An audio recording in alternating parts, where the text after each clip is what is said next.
will have a strong role model from our community leaders.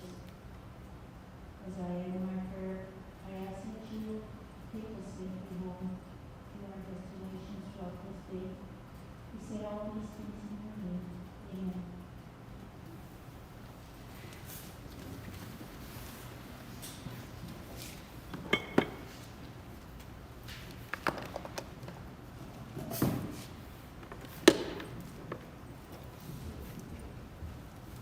Once again, I appreciate you guys all coming. I know there's some more are going to be coming. I appreciate all of you here. And I just remind you to practice social distance, wear your face mask. We want to protect each other here as people come in. Where's it? Leanne? She took off right away. Leanne's going to be our right person. And I appreciate down to my office, and she's going to be helping out here too.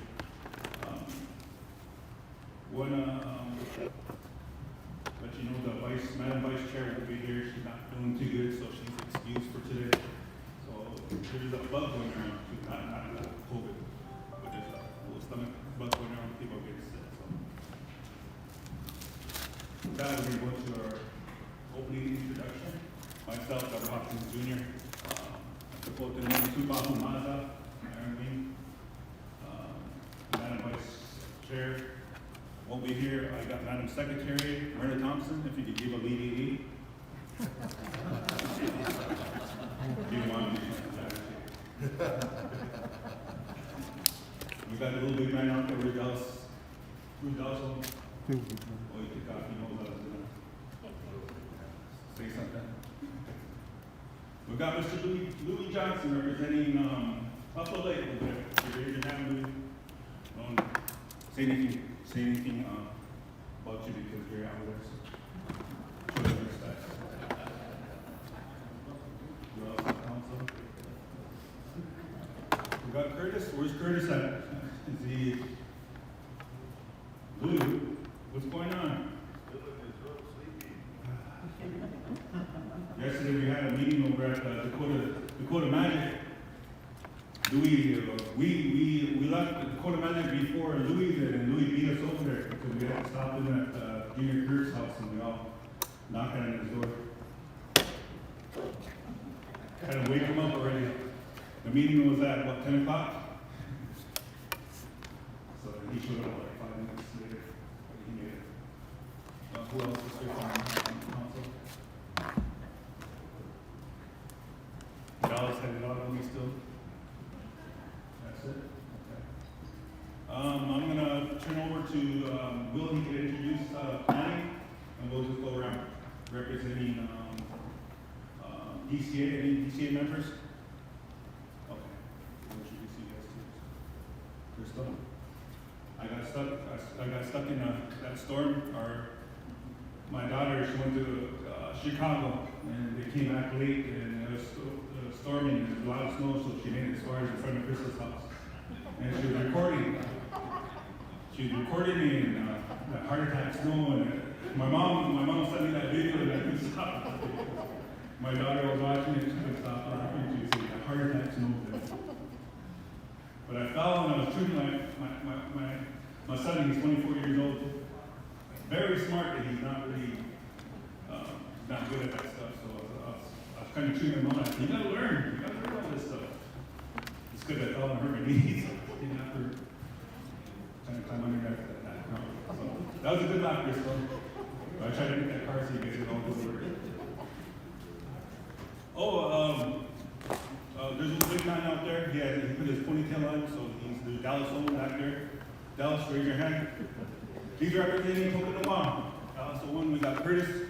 He's representing Long Hollow. Raise your hand and give a lead. Virginia Kirk. Where's Junior Kirk at over there? There's Junior Kirk representing Olathe District, part of our leadership. Okay, here you go.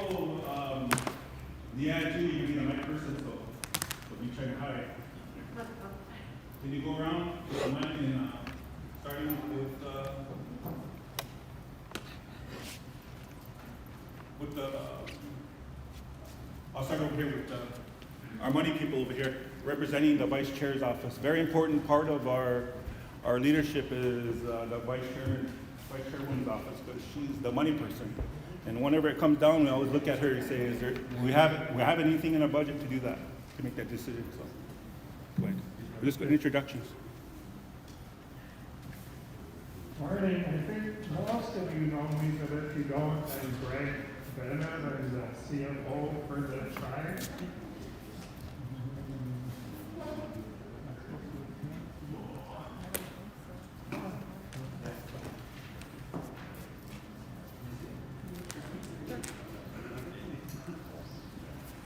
Good morning, everyone. My name is Leah Clayton, and I'm the Tribal Health Director and also leading tribal health programs.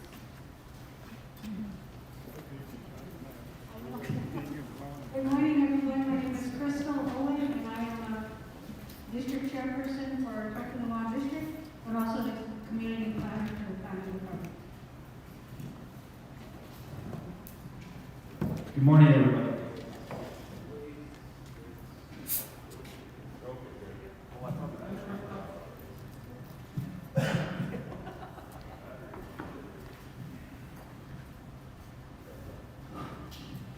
Oh, good morning. Jesse Larson from Heart of the Earth, Old Agency. This is one of my wives.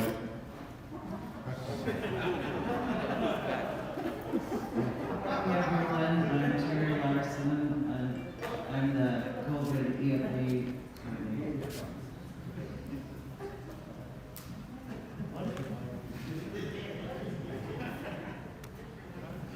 Morning. My name is Ben Hoffman. I'm the Vice Chairman for Lake Charter. Eric Shepard, Executive Director, SWHA. Hi, I'm Lauren Owen, RPC for Long Hollow District.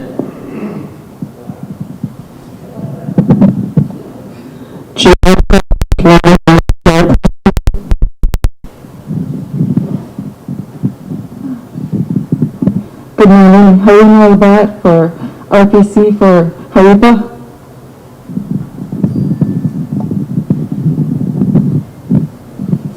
Good morning, I'm Andrew Johnson, Vice Chair of RPC, representing the Old Agency District. I'm very honored to represent my district here today. Thank you. I'm Matt Thompson, Planning Director, and I'll be taking very good notes, so everyone's 2 cents is welcome and will be noted. Photobombing everybody's. Thank you. I'm Courtney Clark from Sisseton Wahpeton Emergency Management. I work with Jim Pearson. Sonny LeBlanc, I work with DARE.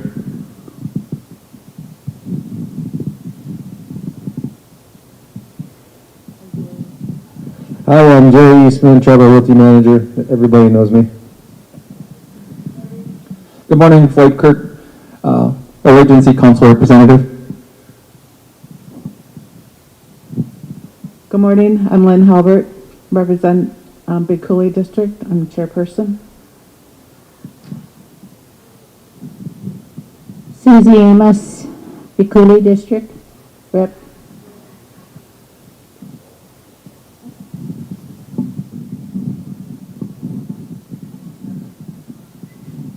Good morning, Dawn Drum. I'm the IT manager for the tribe.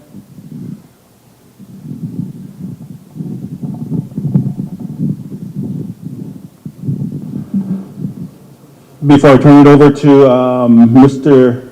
Will Fish, they're going to be starting to keep track of everything that we brainstormed here today and part of tomorrow.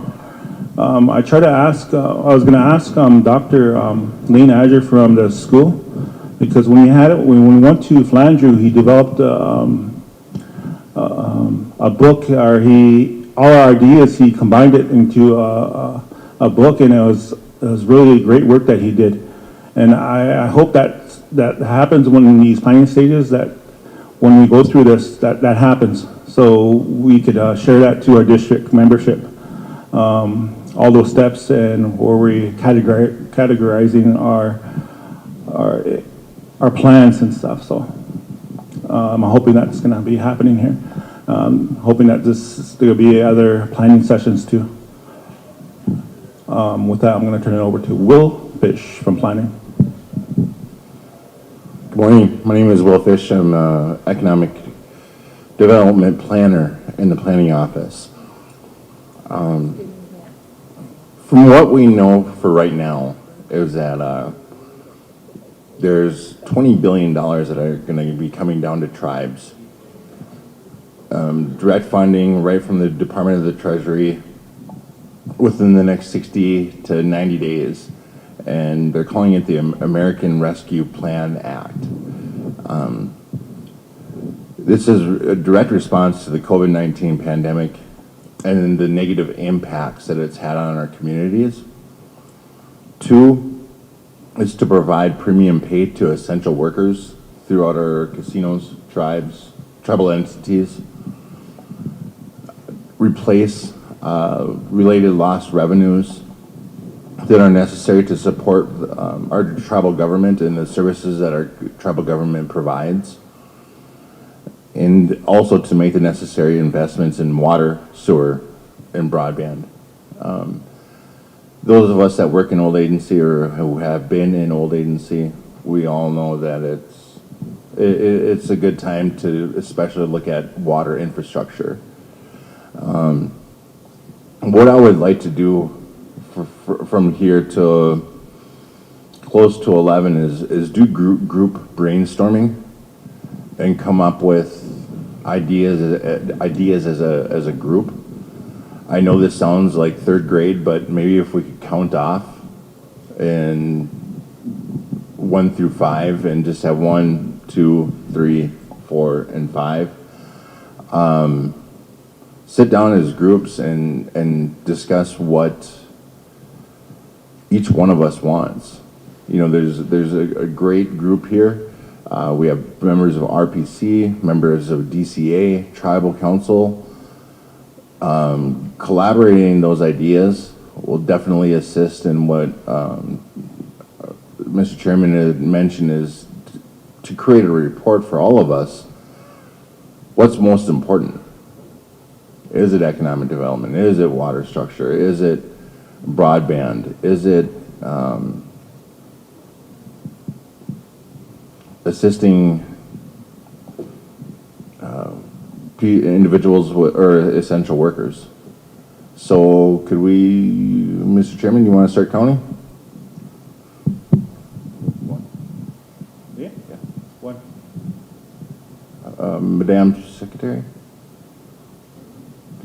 Count off. We're going to count off in groups. So you'd be a 2.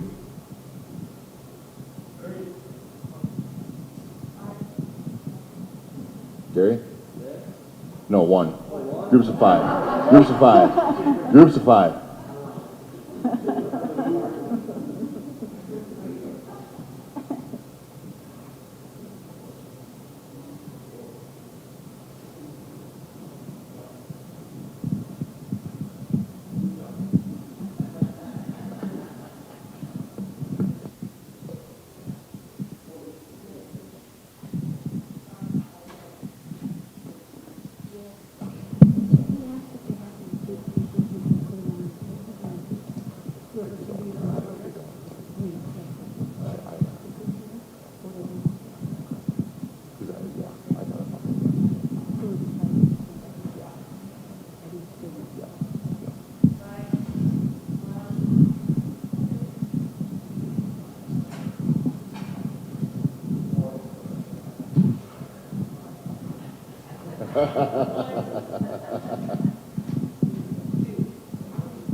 And if each group could have a recorder or someone to take notes.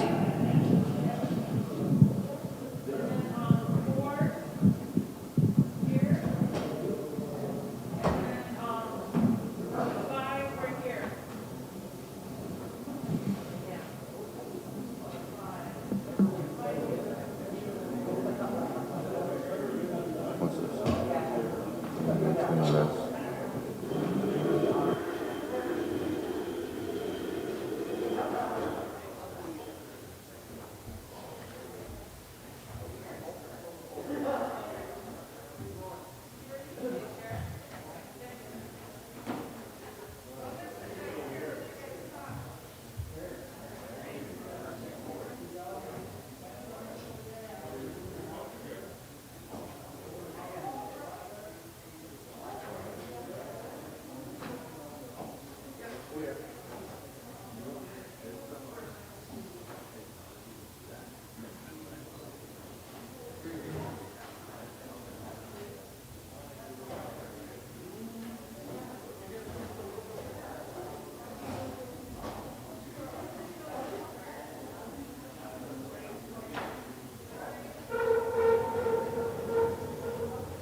So right now they are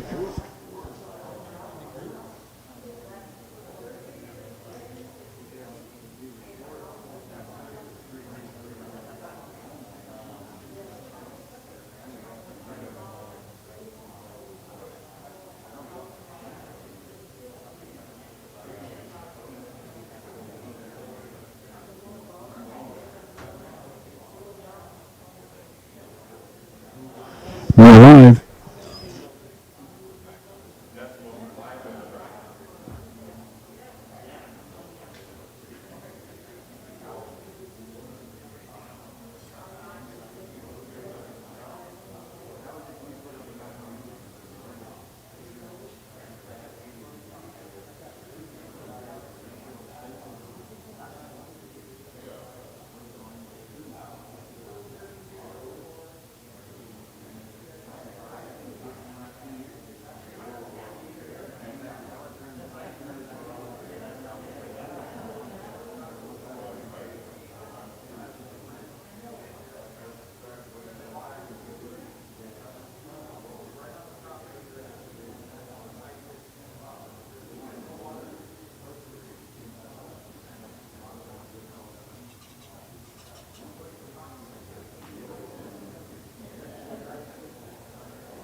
that's why we updated our financial management policy.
This is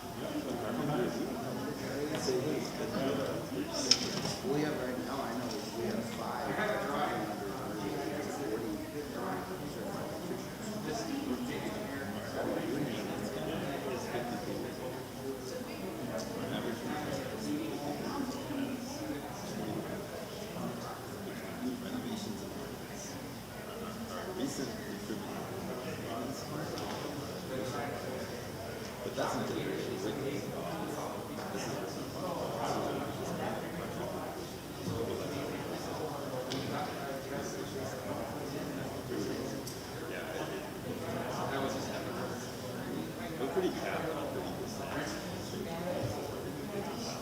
When somebody hits a ceiling, that's too. Yeah. What's that? Maintenance? You're not gonna have so. One of the things that was wrong with having the meetings in house, even if I paid rid of my hour, he's going to work by me. If I have a contract in Dallas to be done every day, farm payments, everyone's going to leave it. They're going to have that same project. Then a month, takes 6 weeks. So I haven't done that comparison. Eric knows, he knows that. But it's how do you tell those 30 years employees in housing that you're done? You know, we got to live on the impact, not how we do it. I think with displacement, you find it in a different area, it's tough. It's a tough sell because that's an elder. This how do you discover an elder? That's hard. That's just there's no one to take. And JJ knows the system at this point. JJ's been there since he's been jobs for number one since forever. You know, certified in water. I know there's two for sure that are certified in water treatment, water analysis, air treatment. One of them, my brother, Gary Jason, they were out doing some, not they all got certified in water and all that stuff. But they were all doing it. Certified.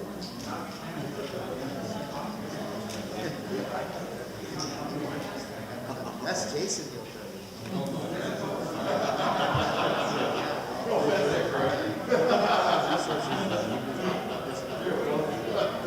We know what the problem is. We know how to fix it because we're cultural people, and we have we're not teaching business oriented people. At what point do we stop? What point do we say? So recognizing, respecting. Was that in the home?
Midakyapi.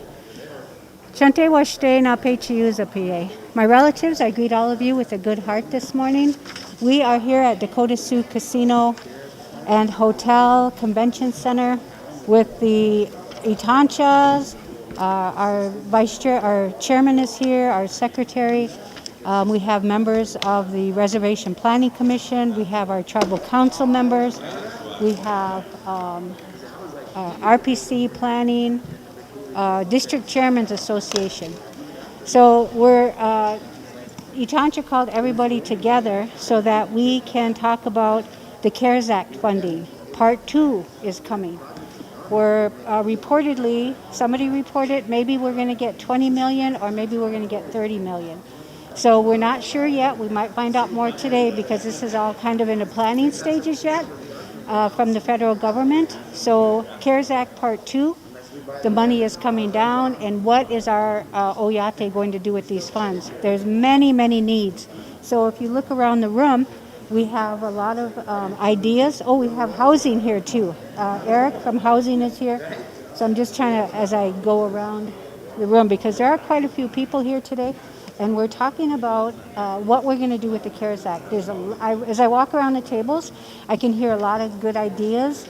We're also going, thinking about, we're brainstorming today, and then from that brainstorming, we're going to develop a wish list. And then I'm sure people are passionate about their causes and what they want to see that money spent on. So I'm sure there's going to be some time for those to stand up and say, well, I want to see this, I want to see that, this has got to go for the people. So I think we're going to see a lot of that, people coming forward from this group and really supporting their ideas. So if you have any ideas, message, put a comment on this video and comment about what you would like to see the Oyate do with the money. So that's what we're doing here today. Tom, can we pan the room a little bit? See who's all here. Pan the room. Should I pan the room? So this is the group today that are here talking about CARES Act funding Part 2. And if you have a comment, I would say comment on this video. Put your comment down of what you think that the tribe should do to spend this money. Oh, you can't come. Okay. Oh, it's on Facebook. Okay, so comment on Facebook on Tom's page. Go to Tom Wilson and then make your comment there about what do you think the tribe should do with the CARES Act funding. So again, we have Reservation Planning Commission, we have our tribal executives, we have tribal council here, we have District Chairman's Association, we have the DARE program, some of the employees, Mr. Sonny is here, Sonny LeBlanc, he's here. And so everybody's giving out their ideas. I saw a lot of them as I was going out there. And I'm really excited for this opportunity because, again, millions of dollars are going to fall into the coffers of the Sistine Wapton Oyate. And this is our opportunity to do something. This is called, I believe it's called the American Rescue Plan. So we're going to see what we can do to help our Oyate to get through this pandemic. And we don't even know about this pandemic, right? It's like first it goes down, then it skyrockets, and then it's coming back down. Hopefully everybody's getting their vaccine. If you have not received your vaccine, seriously think about going and get it, because there's something they call herd immunity when everybody would get that vaccine, and the more of us that get it, the more we can be protected in our community, because our numbers in Roberts County right now are still pretty high. I think yesterday I checked, we're about 55 of our residents of Robert County had COVID. So we still have to be careful. People still need to mask up, wear your masks, wash your hands, watch your distance. All of that is still very important. As we go into 2021, we still have a lot to think about as far as taking care of our Oyate. And this money that's coming down is really going to help us with that. We have our COVID isolation facility that we need to get fully staffed so that those who do have COVID have a place to isolate. there in a safe place. There's talk about mental health, mental wellness. When you think about mental health for Oyate, COVID is really having an impact on us, on our mental health. Many of us are, have been traumatized because the deaths in our community and the deaths continue. And every time we lose an Oyate, that is very traumatizing for the family, for the community.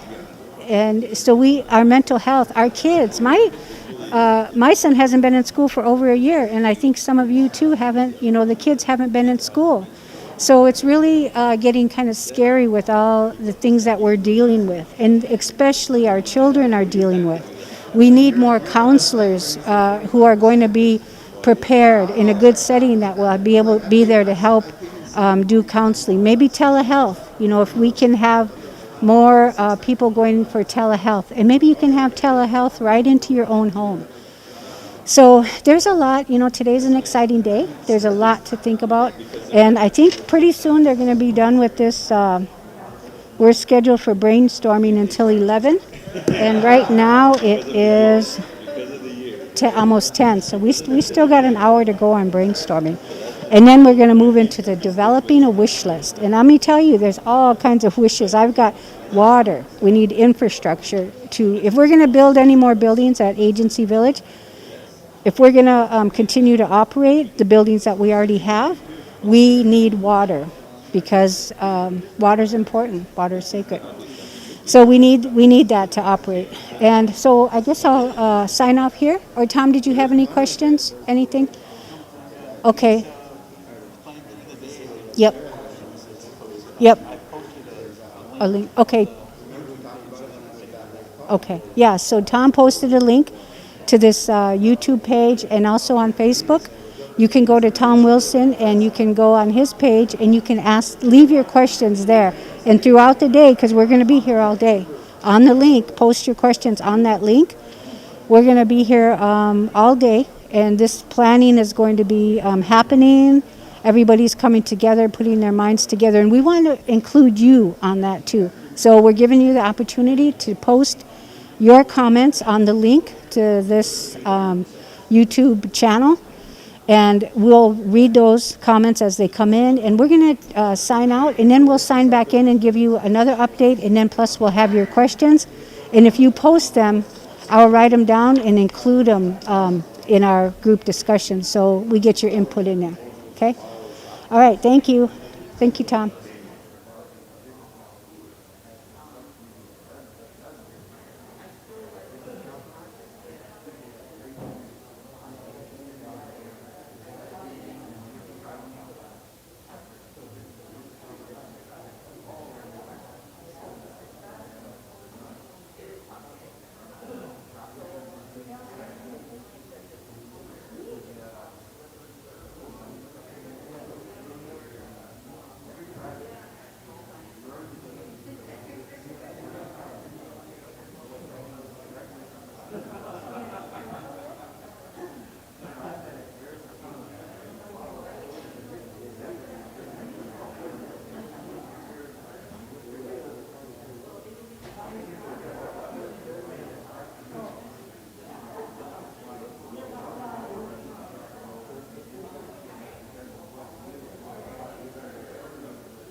Just want to make a quick announcement. All the ones that have stimulus money, they're paying for lunch.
all take a 10, 15-minute break.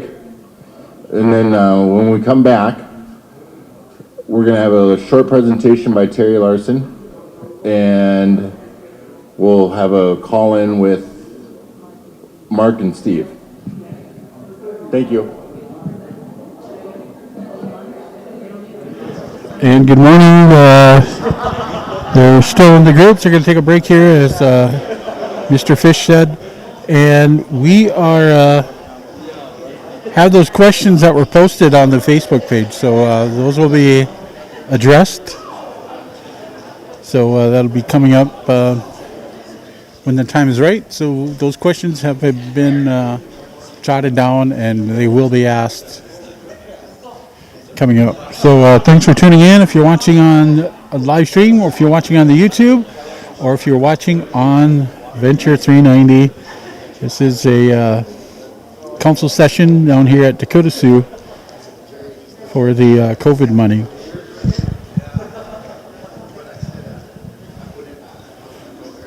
So we'll be on and out. Audio will be on and off throughout the day. I'll try to get a mic up for the ambience of the room.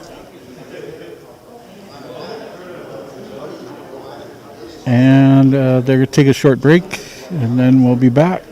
Thanks for watching.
I hope everyone had a great break.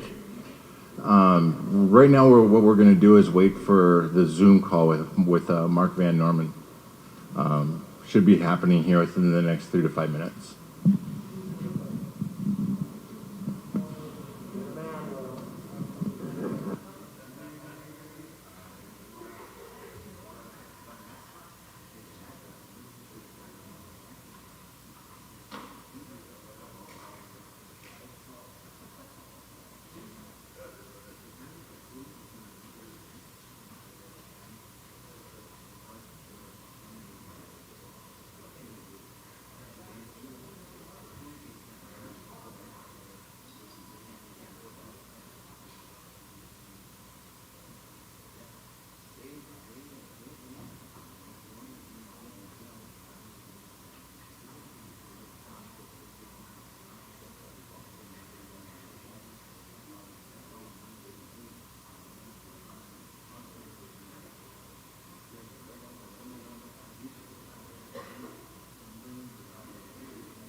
We are about to try to get this Zoom meeting started, so what I'd like to do, because we're kind of limited a little bit on our technology, but we're going to do the best we can.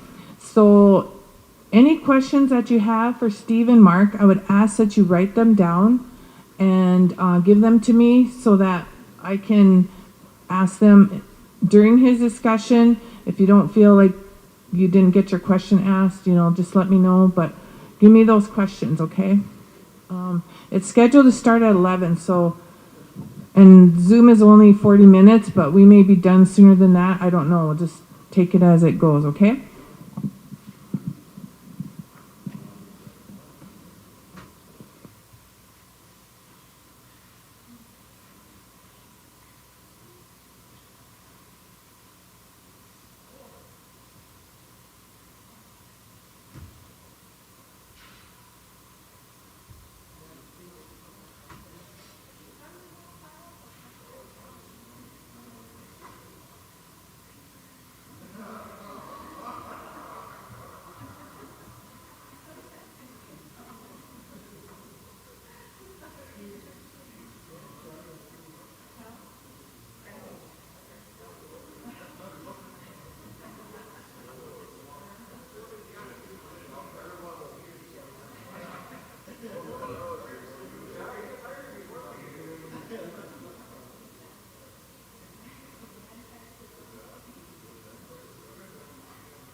Don, can you hear me?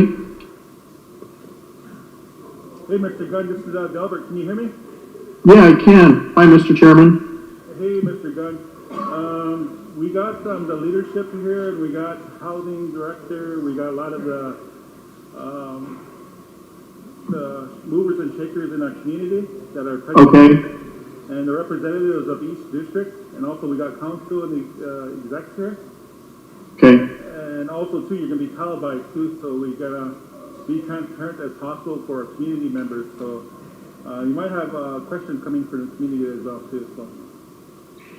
Mr. Chairman, are we live now? Yes. Okay. Well, we can't see you. I did have a document that I might want to share. If you think it would be helpful, I can do it on the screen when the time comes, just summarizing some of the tribal provisions in the recent legislation. Yes, and also too, there are going to be questions coming from the floor also, just to be heads up. Okay, terrific. But we can't see you, Mr. Gunn. Okay. Can you introduce yourself, if we could see you, and can you introduce yourself to the leadership and also the community members? I know you're okay. I know you're one of our legals, but if you could let everybody know okay. about yourself and how long you've been working with the tribe. Okay. And when do you think we're going to start, Mr. Chairman?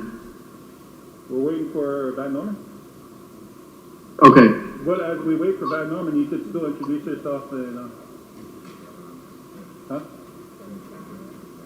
Yeah, can you turn your camera on, please, so we could Yes, Mr. Chairman, give me 2 minutes, please. Okay.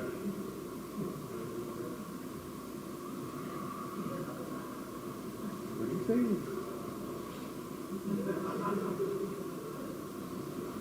Mr. Gunn. Mr. Gunn. He must be putting on his shoulders. See? All dressed up here from here.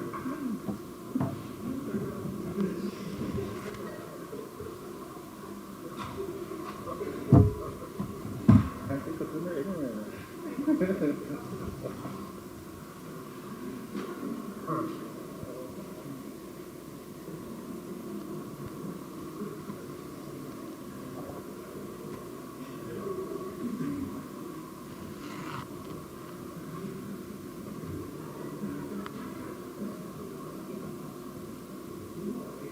Can I glue this up there?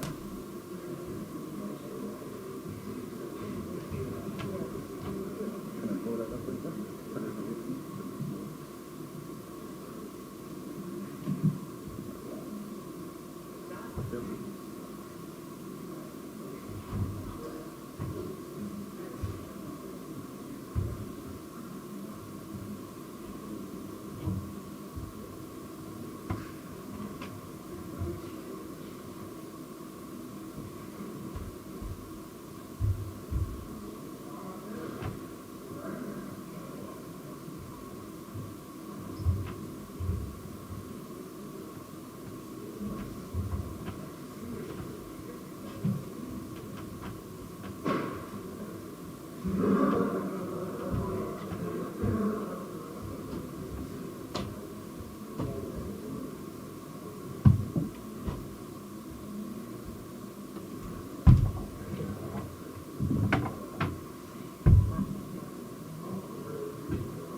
Mark, is that you? Oh, that's Steve.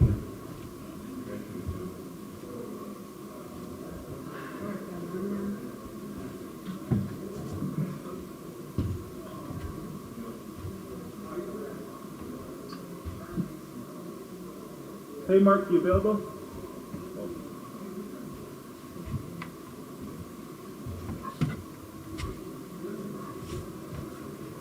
Good morning. Hey, Mark, you available? Yes, Chairman. Hey, Mark, we're at Dakota Sioux Casino. We have the leadership here, DCA, a lot of the movers and shakers of our community here. Also, too, it's going to be broadcasted, too, from to our community members, so we're trying to be transparent as possible. Is Mr. Gunn available? I think he's on. Okay, do you guys have got a way that we can see your guys' faces? What's that? Can you put your camera on so we can see your face? I don't think I can do it on this computer because I've got a PowerPoint open. I sent on a PowerPoint. Okay, that's fine too. Mark, you've been a lobbyist for us for quite a few years. Can you kind of tell everybody about yourself? I know you've been working and you've been very helpful with the SWO. Yes, Mr. Chairman. Mark Van Armen, I'm 60 years old. I went to Harvard Law School, graduated in 1986. I worked for the New Hampshire Supreme Court. I worked for Mayor Brown Law Firm in New York City. And I came out in 1989 to work for my tribe, the Cheyenne River Sioux Tribe in Eagle Butte, as a tribal attorney for 5 years. I worked for the U.S. Department of Justice, for the Attorney General for 5 years. I served as Executive Director of the National Indian Gaming Association for 11 years. And then for the past 10 years, I've been just doing my own private practice. I was very close with Kurt Bluedog. Kurt was, I knew Kurt when I was at the Department of Justice, and one of the issues that we worked on was the recognition of the Hankinston land for the casino siting, and I did a background paper on that to explain the Indian land status at SISTEM for the North Dakota Attorney General and the U.S. Attorney General. So I got to know Kurt real good during the process, and Kurt and I worked together because he was on our board at NIGA. So a few years ago, Kurt knew you guys were looking to secure funding for the Adult Detention Center and the Community Justice Center. And so he brought me in to introduce me to the council. And I've been working for the tribe for about 5 years. And we have worked on numerous things and had, all the chairmen and the council come out to DC and meet with the congressional delegations and with the agency folks. We were able to get the public safety and justice construction program reestablished in 2018, and the tribe got $4.875 million for a 25-bed facility at that time. We got an additional $300,000 planning grant, which is underway. We had to do the conceptual planning just specifically for that 638 contract. In discussions on the Adult Detention Center last summer, we identified the fact that that $5 million roughly grant was not going to be enough to build that. So we went back to the delegation and we worked with them, and with your leadership, Mr. Chairman, we had Senator Rounds help us and Senator Thune, and we got the other tribes that were in the program also needed additional money. New Mexico, Musqueam Apache tribe, a Hopi tribe in Arizona, Blackfeet Nation in Montana, and we were able to get a direction to the program to fund the existing and complete the existing projects prior to moving on to other projects. So we're working on getting a meeting with the Assistant Secretary for Indian Affairs and trying to get that money because Congress said that we should get additional funding. So we're seeking $6 million in additional funding, and Congress directed that we should expeditiously complete that project before they move on to other projects. All right, thanks, Mark. Mr. Gunn, are you available? All right, we're still waiting for Mr. Gunn. Mark, I know you got your presentation getting it ready for your, you're gonna present to us too. And also, we got a couple questions for you, Mark, if you don't mind. Sure. Should we start with the questions? Yes, the first question is, are there any funds available in the CARES Act Part 2 for home repair and rehab? There is significant funding for housing. There's $450 million for the Nahasda type of funding that will come down to your housing authority, and then there's $250 million for community development block grants. Overall in the bill, there's $4.5 billion for LEAC, to help with energy efficiency, so that can help with home repairs. There's other money for home repairs as well. So there is significant money for home repairs. And another question is about jail funding, Mark.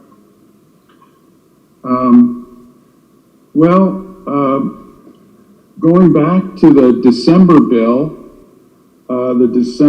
was a consolidation of the FY 2021 appropriations and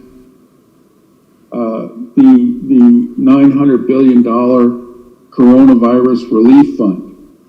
And in the FY 2021 appropriations, there's $42 million for the public safety and justice construction program.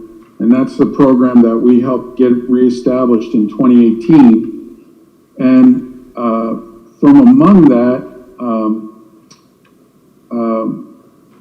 we're looking for $6 million from those FY 2021 funding. Then also, there's $900 million in funding for the BIA in the American Rescue Plan, and part of that is for justice funding. So they're going to do a consultation on how to distribute those funds, and that's going to be upcoming next week. So there is money for justice funding in the American Rescue Plan as well. All right, thanks, Mark. And you ready for your presentation? Yeah, I don't know if Dawn can bring that up. Okay. But I just wanted to run through the state, local, tribal coronavirus funds for a minute. Yes. So I don't know if you guys have an ability to pull that up. I emailed that to Dawn. Okay, thank you.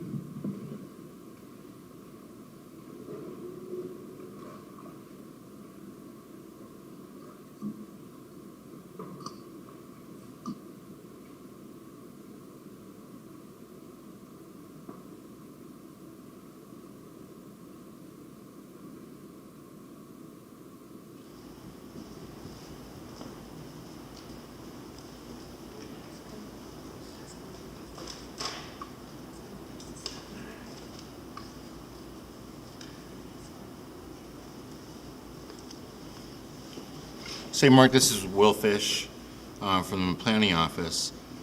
Yeah. Don wanted me to ask you, is it the document titled United States Senate Committee on Indian Affairs?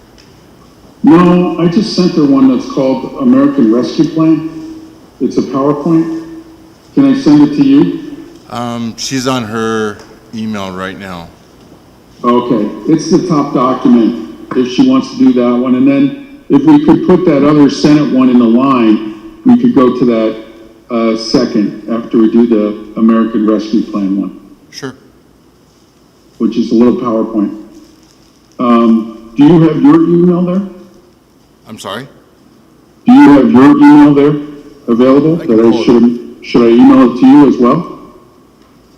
Sure, if you want to. It's William F. and then at swo-nsn.gov. Okay, are you getting stuff there? You are, right?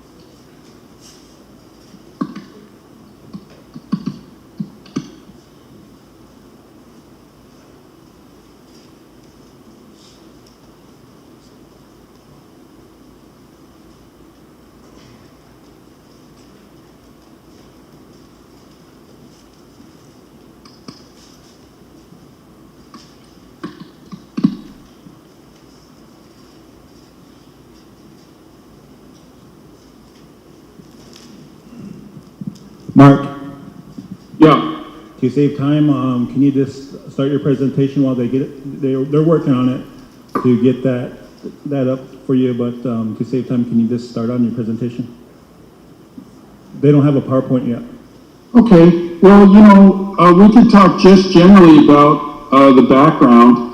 And, last year, about January 30th, Secretary Azar, the Secretary of Health and Human Services, declared the COVID-19 public health emergency.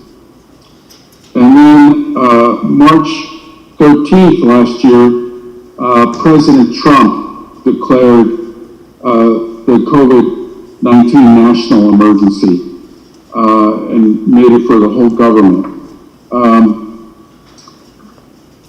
So at that point, that triggered the availability of FEMA funds, and Congress also realized at that time that COVID-19 was going to be a significant challenge, and the public health folks determined that it was going to be best to shelter in place and avoid congregating in crowds in public.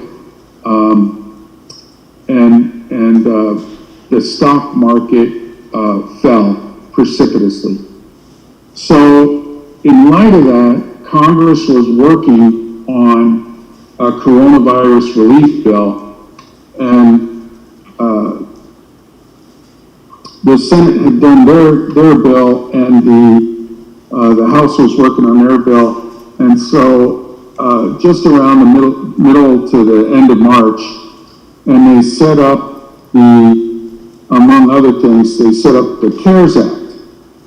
And the CARES Act was, the first, the biggest. It was the third COVID-19 act, but it was the biggest one to provide public relief and provide for folks that were, going to have to shut down for the time being.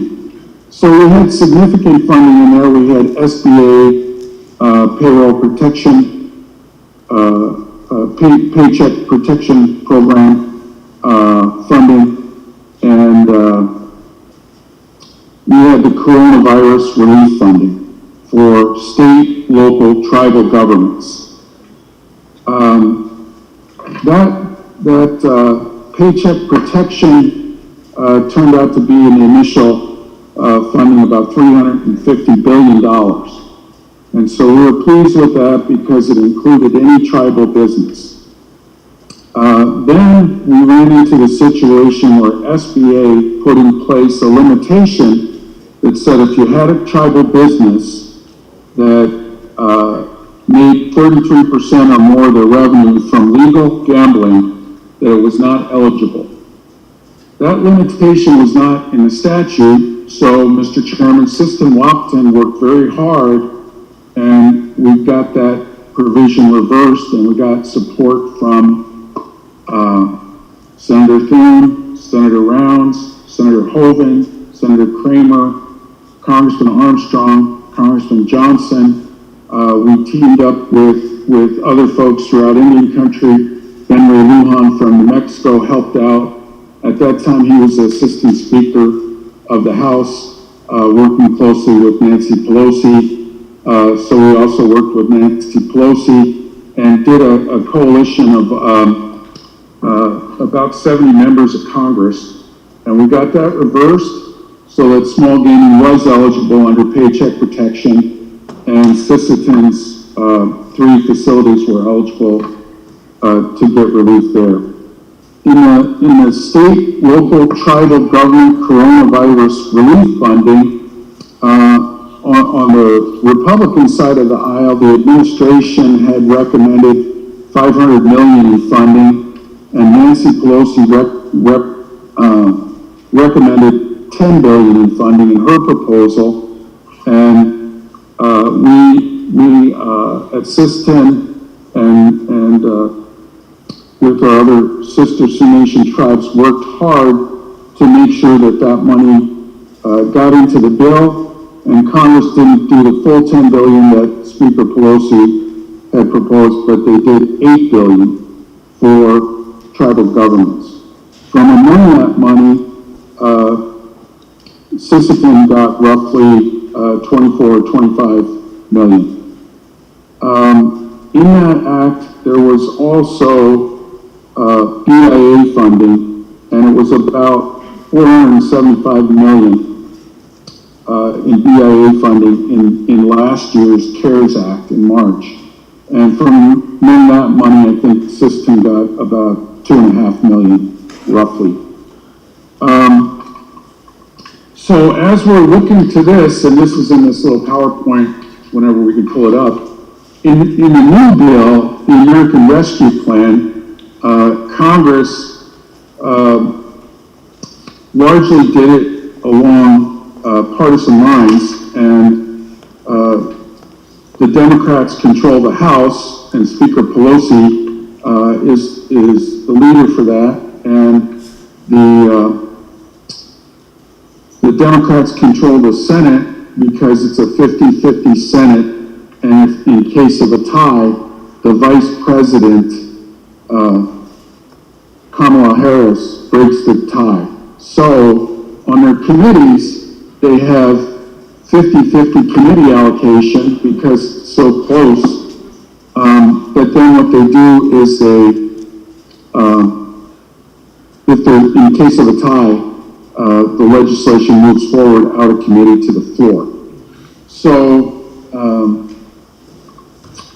what we saw was that the House had done a follow-up bill after the CARES Act in March last year called the HEROES Act. And that was put forward as large coronavirus relief. The Senate didn't really act on that, didn't want to do anything as big as that. The HEROES Act was going to be $3 trillion. The Senate came back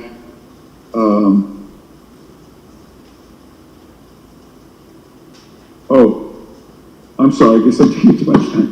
The Senate came back with a $500 million plan. That ended up being a compromise in December at $900 million, and they focused on a $600 check for individuals and no state, local, tribal coronavirus relief funding.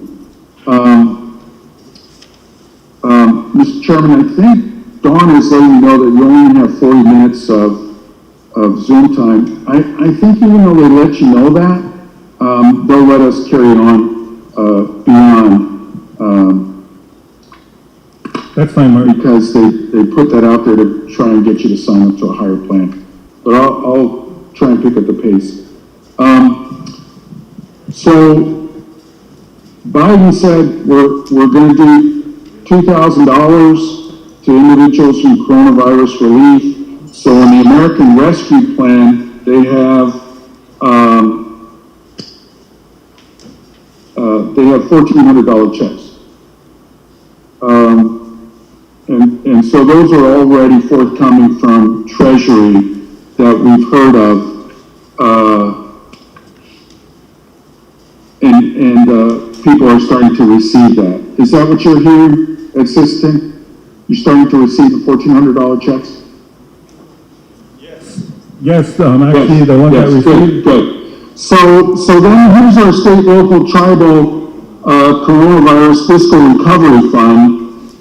It's $350 billion, and that's for state, local, tribal governments, and territorial governments. And we had an issue under the prior funding last year that's still being resolved in the Supreme Court, and that was that the Alaska Native corporations wanted to be counted as tribal governments and wanted to get to the front of the line for distribution of these funds.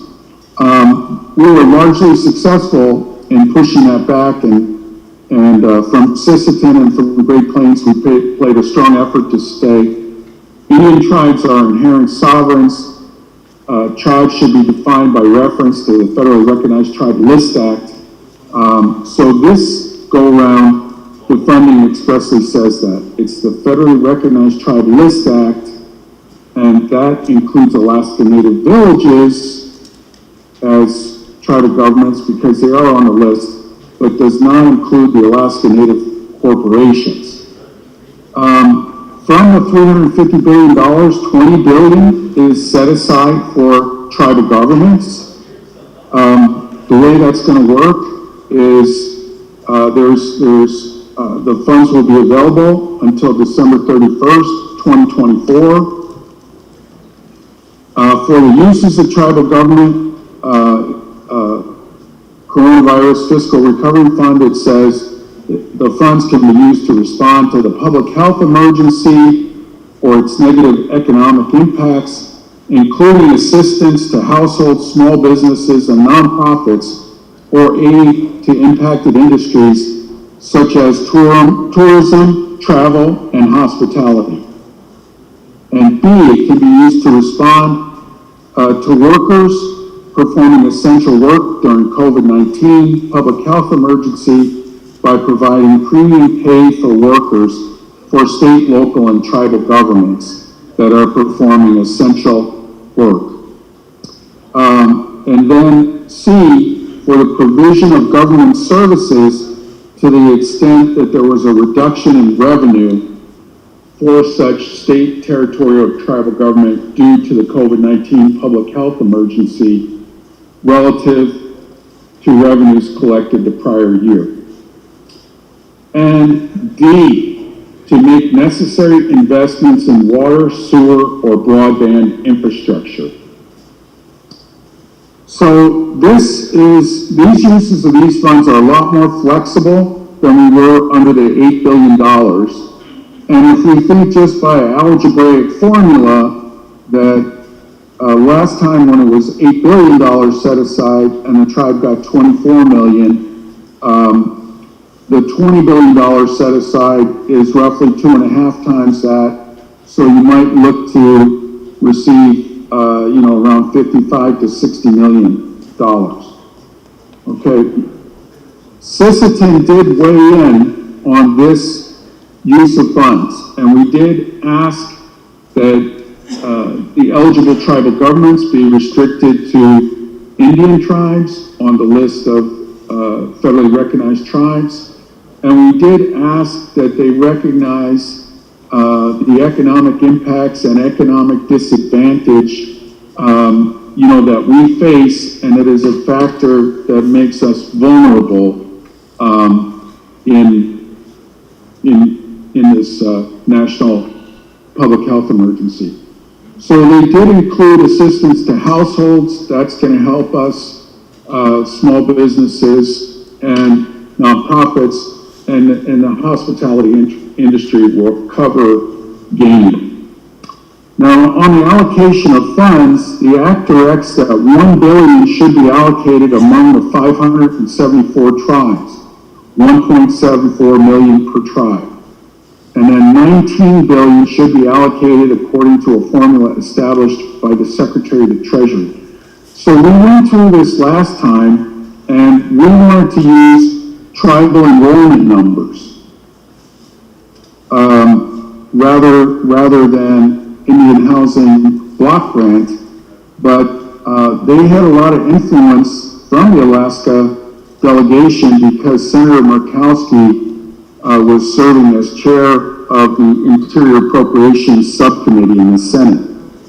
And so they did use that Indian Housing Block Grant, and there are some of the Alaska Native corporations that are on that block grant. And after 30 days of consultation, the Assistant Secretary for Indian Affairs put out a form that said, you know, what is your tribal membership? And then it said, you know, what is your number of corporate shareholders? And so they kind of sandbagged that ANC issue and didn't let tribes know until 2 days before these forms were due. And from the Great Plains, our tribes asked for the resignation of Tara Sweeney, and they didn't do that, but it brought a lot of attention to the situation. And then there was litigation on that ANC question, and a preliminary injunction issued stopping that funding. So that case is still making its way up to the Supreme Court, and Steve Dunn and I were discussing that today. Anyway, that cleared up for this act going forward. So they're going to do the first $1 billion equally among all 574 tribes on the federally recognized Tribe List Act. That turns out to be about $1.74 million per tribe. And then they're going to allocate the $19 billion according to a formula established by the Secretary. So we'll want to be getting together our factors and think about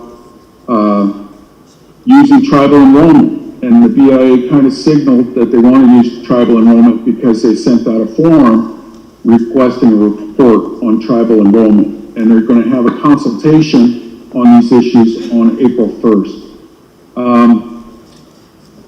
Then we're going to want to say that our Indian lands should be recognized because last time they did not recognize Indian lands in the formula. And, you know, our Indian lands relate to our jurisdiction and our government authority and responsibility and the programs that we have to maintain. I think that you're using a service unit area that encompasses the Lake Traverse Reservation, so I think we should work on that on the healthcare side of things. And then I think we need to look at the number of households you have and the number of households that are below the poverty line. And we need to look at small businesses and make sure they include, all the regular small businesses as well as agriculture producers. And then we're going to be able to look under travel and tourism and hospitality, at your Indian gaming, the hotels, the restaurants, your retail stores, etc. And we can take a look at that. So, for example, the grocery store can be looked at.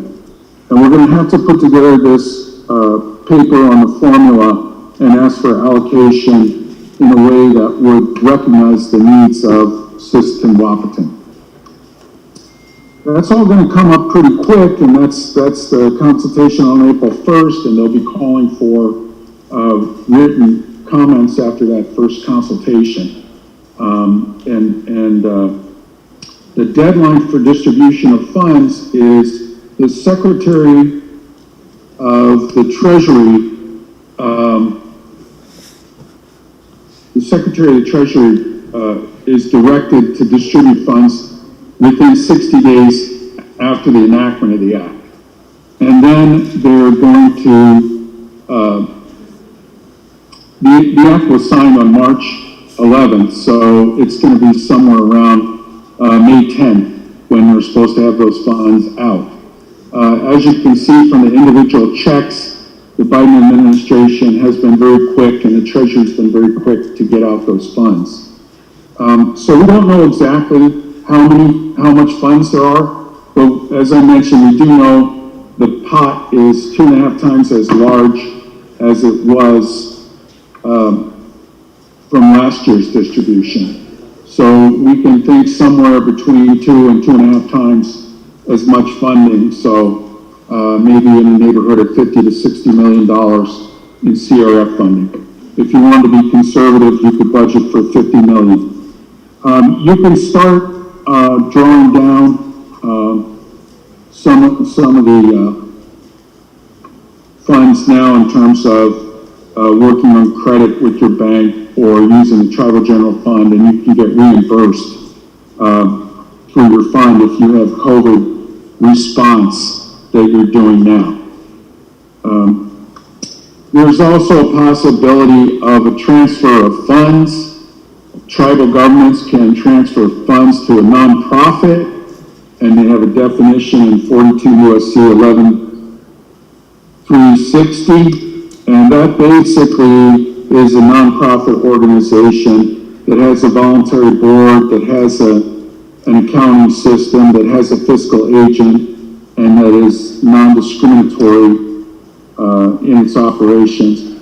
You can also transfer to tribal organizations under Title 25 U.S.C. 5304, and that includes any legally established organization of Indians, controlled, sanctioned, or chartered by the governing body of a tribe.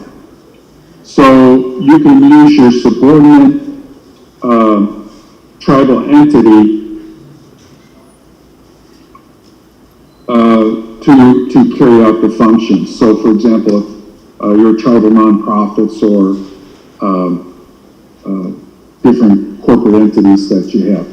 So that's intended to provide a little flexibility, and that addresses the situation of Alaska Native corporations a little bit, because their Alaska Native villages are tribal governments. They'll get the funding, and they can pass that on if they have some of their corporations that are running their hospitals or otherwise. So there's other very significant money in the CARES Act, and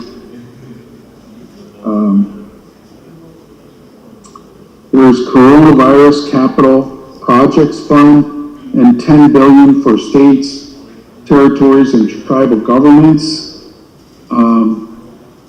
The Secretary is going to pay shares to tribal governments and the state of Hawaii, $50,000 to each tribal government.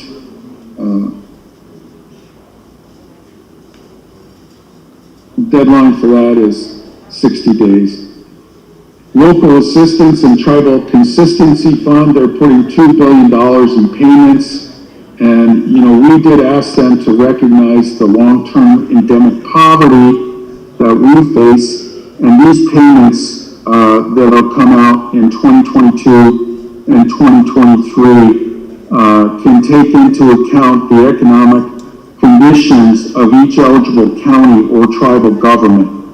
Using poverty rate measurements, household income, land values, and unemployment rates, as well as other indicators. So if you look back to our tribal government letter that you sent in, Mr. Chairman, these provisions are very responsive, to the request from our delegation. And what happened was, these provisions were actually added at the end of the legislative process in the Senate. And so when Joe Manchin from West Virginia, the moderate senator, was holding up the Senate bill and not just passing the House bill, they changed the uses of the funds and they made it more favorable to us, and they also added in these other pots of money that address poverty. And so our senators, even though they didn't vote for the bill, were working with Joe Manchin as a moderate leader and other Senate moderates, Senator Tester and Senator Sinema, to get these provisions in. So we did have a positive impact on the bill, and I think that, we need to keep up our relationships with our Senate and House delegations, because even though they're not always going to vote for these bills, they're going to try and work to see that, our our concerns are taken care of. There's a $1 billion pandemic relief fund for tribal TANF. There's an extension of paid sick and family leave for folks that get COVID. Employee retention tax credit, and that involves businesses that don't take their paycheck protection program, payroll protection program. And there's child care assistance programs, $100 million aid to Indian tribes under the Administration for Children and Families.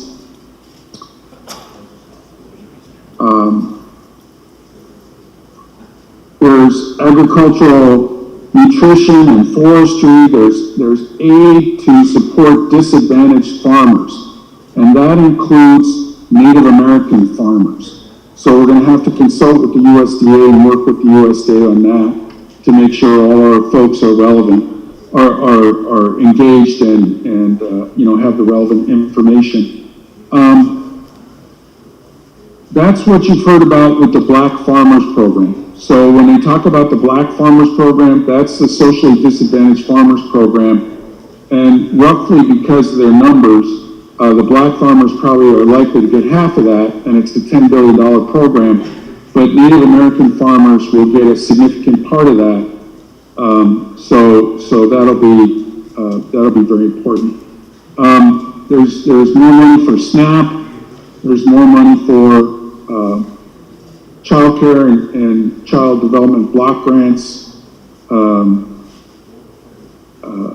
There's money to address violent crime, family violence prevention. Homeowners Assistance Fund, there's $9.9 billion in the Homeowners Assistance Fund. And it includes a 5%, approximately $500 million set aside for tribally designated housing entities. There's a state small business credit initiative, and that's setting up $10 billion for the states to give out small business grants. But for the first time, it includes a $500 million set aside to tribal governments. And last year, we requested special loans and government-assisted loans, and this is part of our work with the House Banking Committee, put this in. And they put in the $500 million set aside out of the state small business credit initiatives. So we need to figure that out, and let's talk about that, Mr. Chairman, so that we can make sure you guys get involved in that. There's a short time frame on that, and so we need to get together, maybe with Bruce Jones and maybe some of your banking people, and talk about how we can get into that and roll out that program, because it's intended to provide low-interest loans that help small businesses that have difficulty getting credit. There's transit money, $30 million for tribal transit money, $5 million for competitive grants. FEMA, there's an additional $50 billion to FEMA, and they're going to waive the tribal government match. There's funeral assistance. Paycheck protection program was pushed forward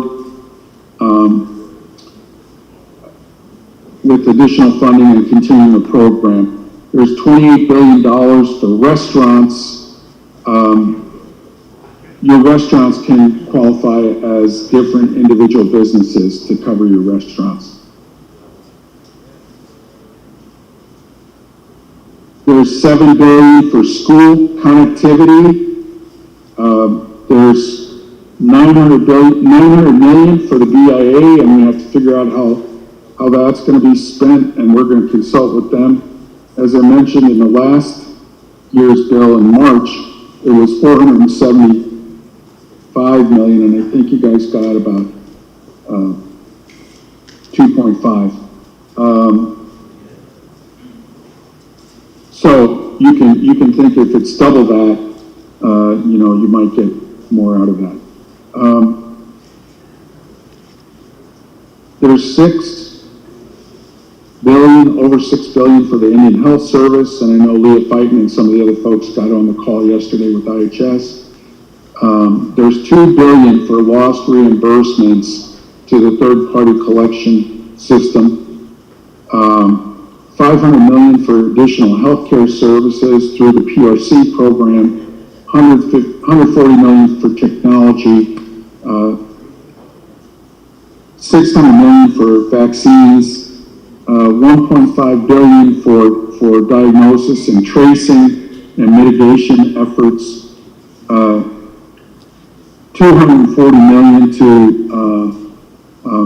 get additional workforce to deal with COVID, $420 for mental and behavioral health prevention and treatment services, $600 million for leasing of facilities, $10 million for potable water. So $900 million, that's the $6 billion for Indian Health Service. The $900 million for the BIA, $100 million is for tribal housing improvement, $770 million is for tribal government services, including public safety and justice, social services, child welfare assistance, and other related expenses. $7.5 million for federal administrative costs and oversight, and $20 million for potable water. So they're consulting on that next week as well. Native American housing, $450 million for the Indian housing block grants, $280 million for Indian community development block grants, $10 million for technical assistance and training, and $5 million for admin. There's money for Native American language, $850 for BIE education. So, $190 million in addition for American Indian education under the Elementary and Secondary Education Act. So you can see there's a lot of money coming down. NCAI has provided a breakdown of the different consultations, and I'll provide a link to that for Dawn. And I guess that's it for me, and I'm sorry I just saw Dawn's message that I'm cutting off at the right time. Okay, thank you all.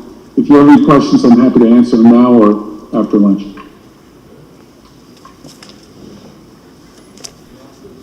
Hi, Mark. Thank you for that. We did get that link of this sheet with the funding. It says American Rescue Plan Act, Budget Reconciliation Support, that heading one. So, yeah. Yep, and I did send that to various people, so hopefully the DCA will get that from Deb Heminger so they can have all the information. But I appreciate your time, and we're gonna be getting ready to breaking for lunch here, but I'm gonna ask Steve Gunn to come on. Does anybody have any questions for Mark right now? Okay, go ahead, Steve. Good morning. It's a pleasure to be with you all. I'm a special counsel to the Sisseton Wahpeton Oyate. Have worked for the tribe for about 1 year, and I'm a 1995 graduate of Yale Law School, professor of law at Washington University, formerly a professor at Yale Law School, where I taught Indian law. I continue to teach American Indian law at Washington University and represent Indian tribes. And it's a privilege and an honor to represent the Sisseton Wahpeton Oyate. I wanted to just put a couple of slides up on the screen, just so to amplify what Mark said in regard to the available funding in the American Rescue Plan Act. Oh, and I see, Dawn, it says the host has disable screen sharing. Hold on, hold on.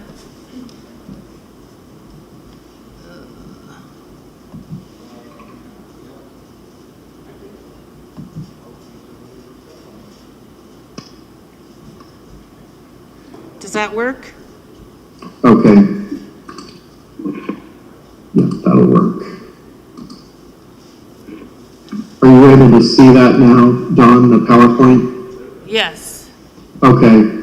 So there are tribal provisions in the American Rescue Plan Act, which Mark summarized. I don't want to go through every single slide, but there are a few that are worth taking a look at. So Mark talked about agriculture and education, rural ranchers. There's also education, childcare and support, community assistance. There was a question about home repairs and housing, and so I wanted to scroll down, and this is the provision, section 2911 on rehab. 4.5 billion set aside for low-income home energy assistance act program, with funding available through the end of FY 2022. Water assistance for drinking water and wastewater services connected with low-income households. There's also a provision 3206 on homeowner assistance, with nearly 500 million set aside for tribal homeowners under the Homeowner Assistance Fund program for tribes and designated housing entities, etc.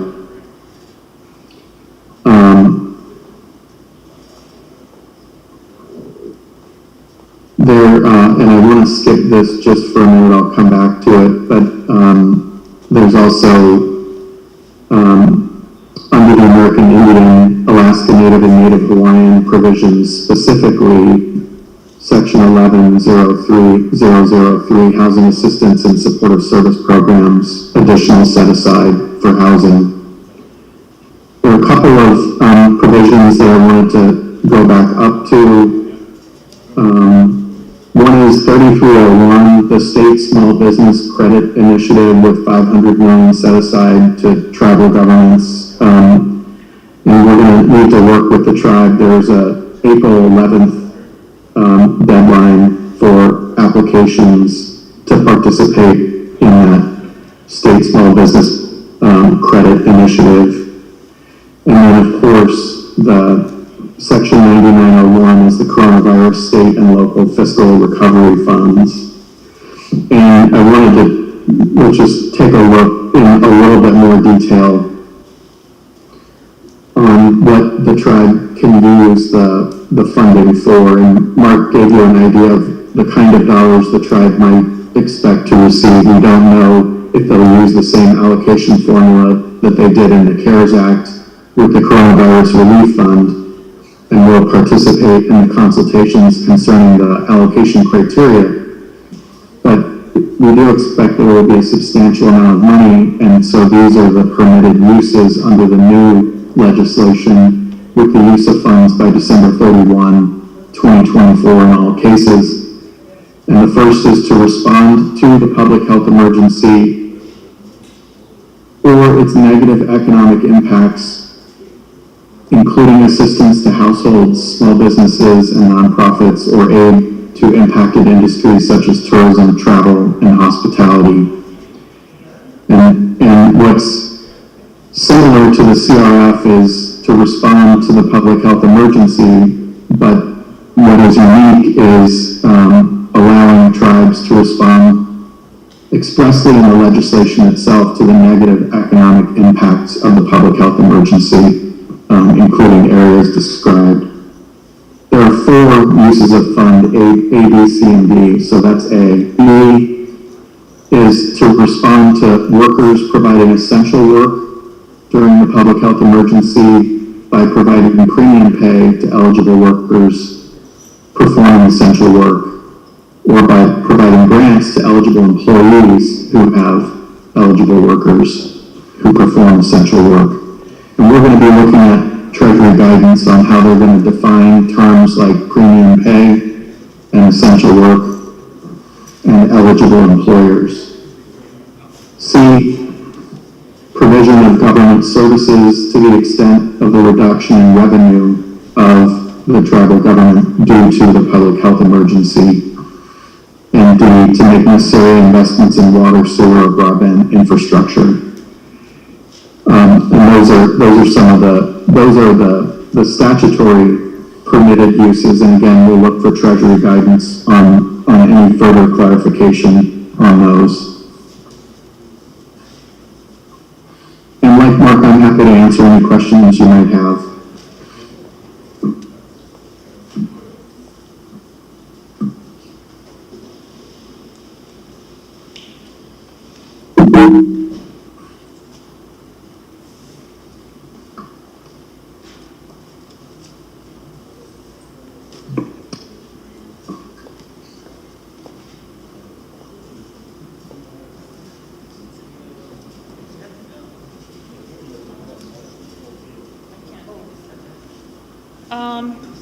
Thank you, Steve.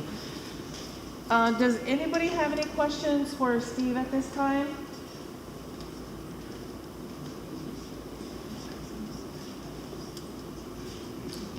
Hold on, we've got one person coming up to the mic. Thank you. Hey, Steve, this is Eric Shepard, Executive Director of the System Wapton Housing Authority. Hi, Eric. Hi. We appreciate the funds that did come down the pipeline already from the Department of Treasury. Through the formula that was used, they threw a pot of money into our account, which we set aside a separate account of $4.6 million. On the first consultation we had with Department of Treasury, there were no guidances or clarifications, so we haven't used that money at all yet. We just built programs and policies based around the 90-10 rule that they've given us. But now I'm looking at, as I'm looking at through this, through the two different pots of money there of housing, which the formula will be used through the Indian Housing Block Grant, but the other pot of money there of housing for home ownership, foreclosure, and things like that. I haven't seen any, I don't know any guidances on that yet. And I know the tribe has a homeowner down payment assistance program, but this is also included with the TDHEs in there. And we have a lot of tribal members that have been impacted by COVID-19 and things like that. That's quite a bit of money there for housing assistance and supportive services programs for Native Americans. And we have a variety of programs where we can plug that into, but is that money strictly to the tribe or the TDHEs? Under 3206, is that the provision you're looking at? Yes. The homeowner assistance fund? Yes. I don't have the statute in front of me, but I think, I'm going to pull up the slide. I think it does say for tribal governments, tribally designated housing entities, and Department of Homeland and Homelands. So I think I'll have to look at it, Eric, but if the tribe has designated the housing authority as the TDHE, then it may go directly through the TDHE. Because, the last time we did the CRF funds, and, we couldn't be a subrecipient of 4 different projects. And then there's been a delay in payments there, and we're still owing some vendors on these funds that have been earmarked towards the housing authority through a tribal resolution, as well as where I don't want to get into that again. We're a TDHE for a reason, that we have our own checks and balances and self-governance. So, all right, Gunn, thank you very much. Thank you. So basically, Steve and Eric, I'll just add that, under the Coronavirus Fiscal Recovery Fund, the tribe is also eligible to make transfers to subordinate tribal entities. There's a way to work these things out with the housing authority. Okay, Mark, we'll keep you up on that, because the last conversation we had, the Housing Authority wasn't eligible, I thought Mr. Gunn is from that first consultation we had. So then we just ran everything through the tribal council. This is a different, well, the money would initially come to the tribal council under coronavirus fiscal recovery for planning, but they can designate it to be passed through. And so that's, as far as the planning, it goes through to the tribal government for an option. But the tribal government has an option to pass through funds to the TDAG. Okay, thank you very much. And Mr. Shepherd, we may be talking about apples and oranges to some extent. I think on the CARES Act, the CRF funding was distributed to the tribal government, and it allocated some of that funding to essential housing authority projects. And I think the question was whether it would just transfer the funds or whether it would pay vendors directly. And the tribe decided to pay the vendors directly instead of transferring the funds. But on some of these other provisions where assistance is provided directly to a TDHE, it's a different scenario entirely. Okay, thank you. Okay, and maybe before you break for lunch, it's worthwhile to say that the Great Plains Tribal Chairman's Association is going to have a meeting on Friday, and starting at 11 Central, and at 11:30 Central, we're going to have Elizabeth Washburn, Special Assistant to the President for Domestic Policy Council, and she handles Indian issues. And we're going to have Pauline Rivera, the Director for Tribal Government Consultation for the Office of Intergovernmental Affairs at the White House.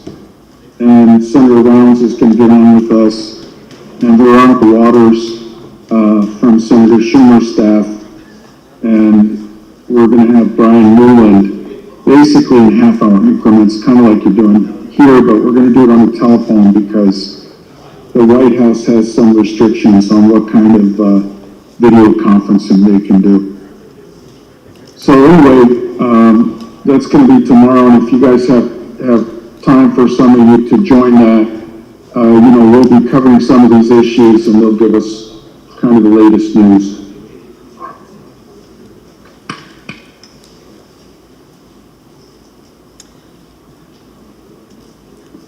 Okay, thank you, Mark. Thank you, Steve. I'm sure the council and their representatives will be in touch with you again. So I really appreciate taking the time this morning for our questions and giving us an update on what's going on with the ARP. Thank you, Don, and thank you, tribal leaders. Thank you all. Bye-bye. All right, bye-bye.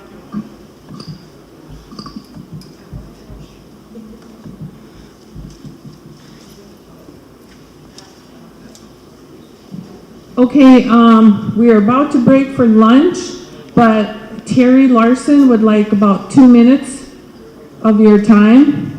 So. Yeah, yes. Yeah, yes. Yep. We'll get it out there.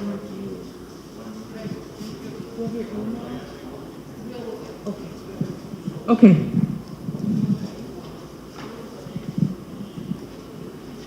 Okay, I handed out to Tribal Council some graphs and numbers that were spent on the COVID Payment 1 and Payment 2. And I met with the Executive Committee yesterday, and one of the things we had talked about was getting ready if the tribe chooses to do another payment plan, or Payment 3 under COVID EFA. The day before, Sunny and I had met on it, and we discussed some options. The first one would be Payment 3 could be done, and Tribal Council would have to determine, what the amount of that payment would be. and that once the payment 3 had been completed, for the most part at least, that they would take a look at the budget and reevaluate on whether or not they would authorize a payment number 4. And then the other option would be just to do one payment number 3 versus doing 2 additional payments at the max amount that was authorized for, the payment 1 and payment 2 that took place for the on reservation and off reservation. And those were the 2 options that we came up with for council to think about.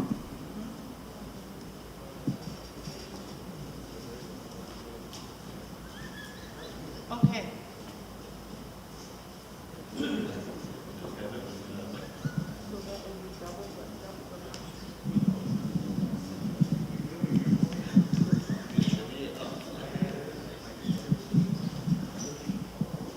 Okay, John will say a meal prayer for us. Then after that, we can go into the restaurant.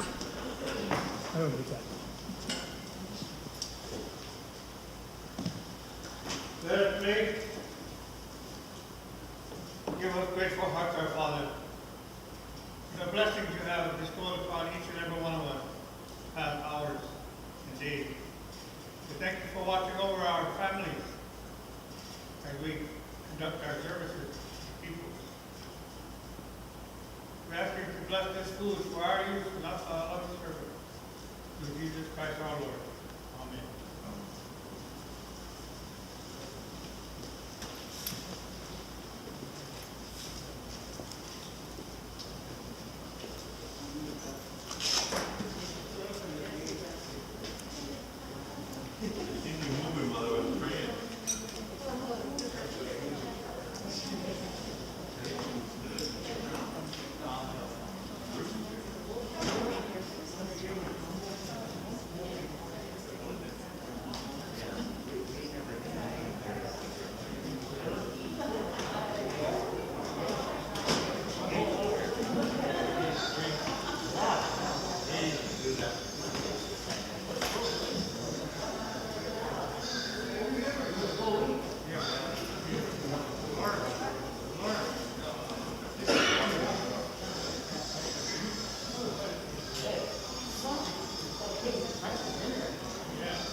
Good afternoon. We're ready to start the second half here in a little bit. The agenda is We're off on the agenda, but the agenda is right here. agenda this afternoon will be Bruce Jones, Dean Marsky, and HKG and CCC, they're giving an update on the projects, the COVID projects that are at the tribe. They're gonna do an update on that, the completion, and maybe some future projects that are coming through, especially with the COVID funds. So one of the questions that somebody asked was, so that what Terry Larson discussed this morning, how soon will that take in effect? Or what does it take for that to go into effect? Council motion or something? It'll be a council motion as soon as the money comes through. Couple of weeks? As soon as the money comes through first. Couple of weeks. Oh, okay, cool. We would want to do it right away for the membership.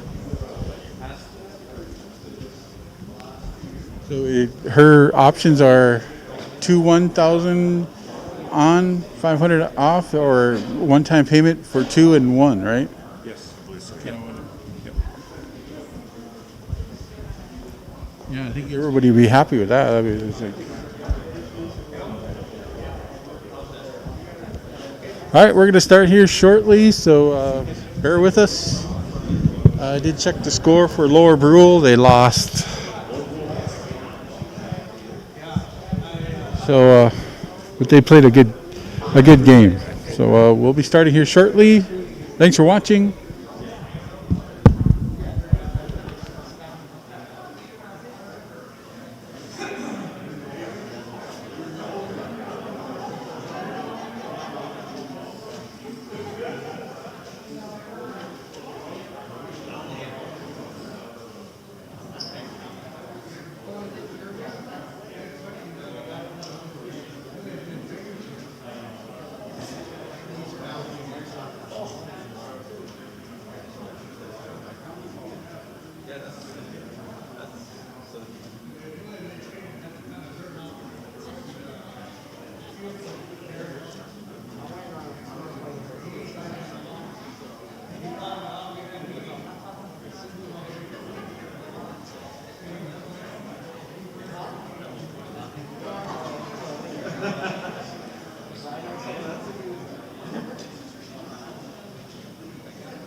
Just to try to keep things on time here, I wanted to pass the mic around to the different groups and have Crystal Owen, our community planner, take notes for each group and then also collect those notes so we can try to develop a plan off of all these ideas that we came up with.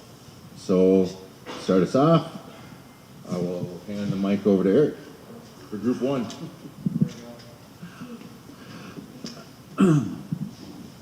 I think our main priority that we came up with is still workforce development. you know, we can have all these ideas of these projects and everything like that, but we still got to manage our own affairs after that. So everybody, we can kind of collectively agree that, you know, we need to welcome back talent also from our tribal members that got the formal education, but the job experience too. And then that just kind of leads you into your development, you know, infrastructure as well. Workforce development, infrastructure were our 1 and 2 priorities. As everything we do right now affects the future ahead of us. So thank you, Will Fish. Still one idea? 2 ideas? All right.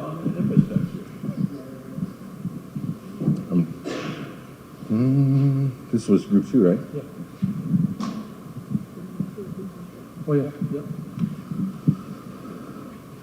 Okay, our wish list was revamping Dakota Connection, starting with the water, and the new casino, and possibly a hotel and water park.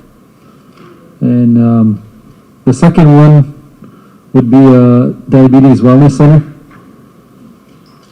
And the third one would be maybe finishing our justice center, possibly, if that was an issue or whatever. So that's about as far as we got. So whatever plans you guys have, I got it covered already here. So we're done. Justice center.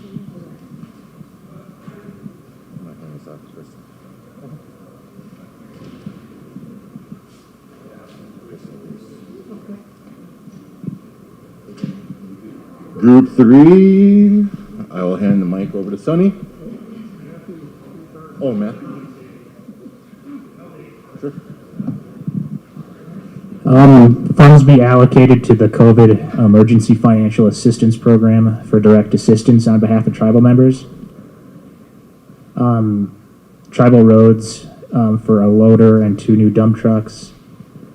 Head Start buses for transportation. Energy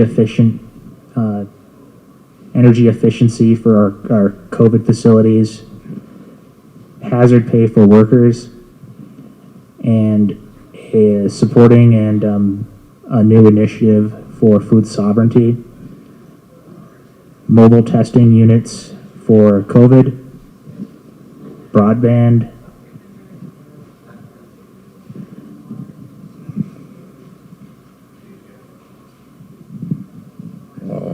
Did you get all that, Crystal?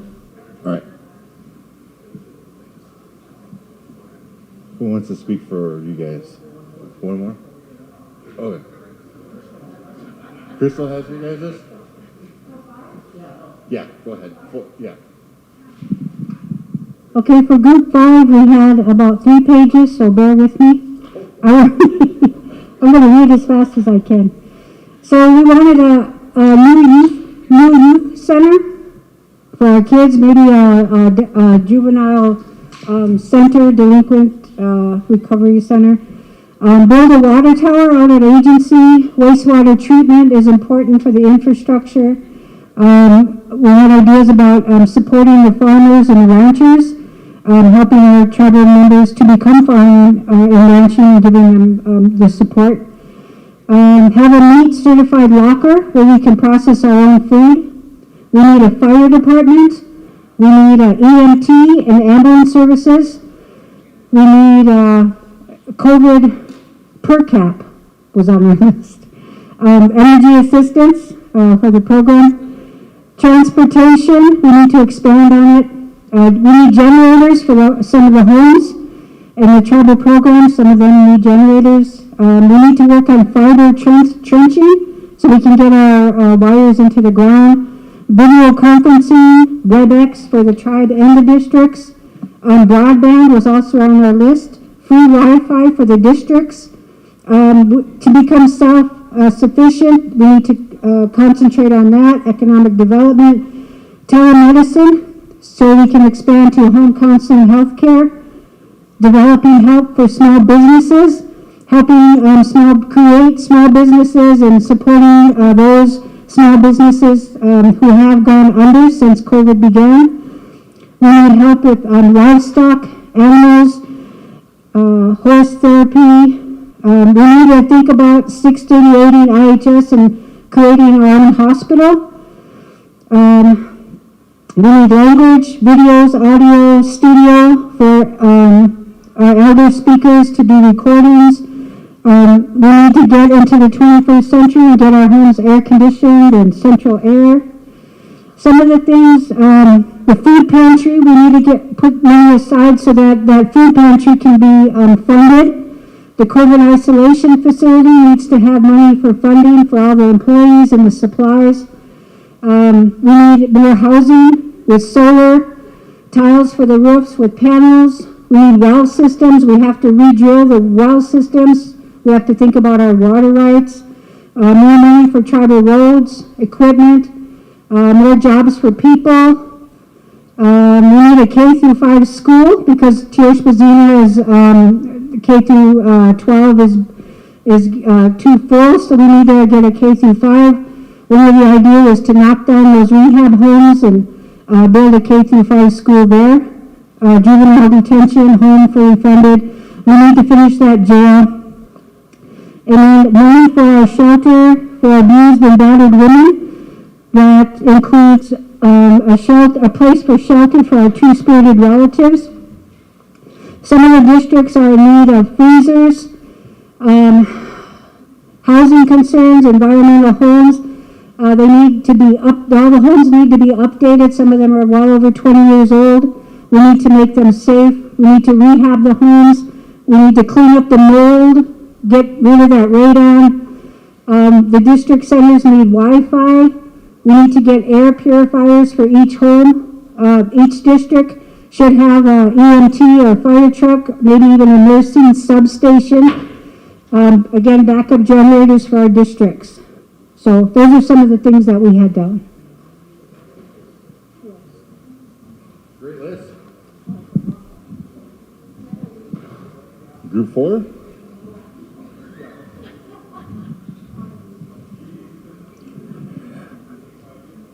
Okay, Group 4 had a good discussion on a few things here. To the old RPC members, you guys probably have heard this before, the Heineke land, it's 140 acres behind Elko and across from the IHS. The price on it is $1.5 million, and there's a potential of building up to 80 new homes on the property. But that'll be coming through planning department in RPC. Water at Old Agency for new infrastructure with the jail and new houses potentially going up at Crawfordsville. We need to get the water lines fixed. The pressure isn't the problem. It's the problem is the water lines aren't big enough to sustain. We might end up running into some trouble with the fitness center, the jail, all that new facility going up, plus the houses going up. Another one was a tribal co-op.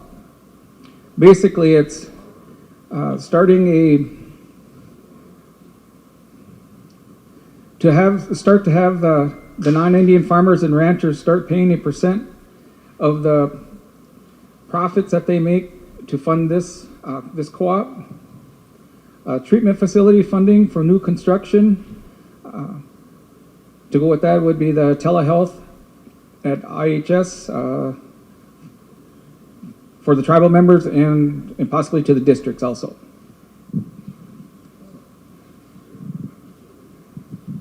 Great list.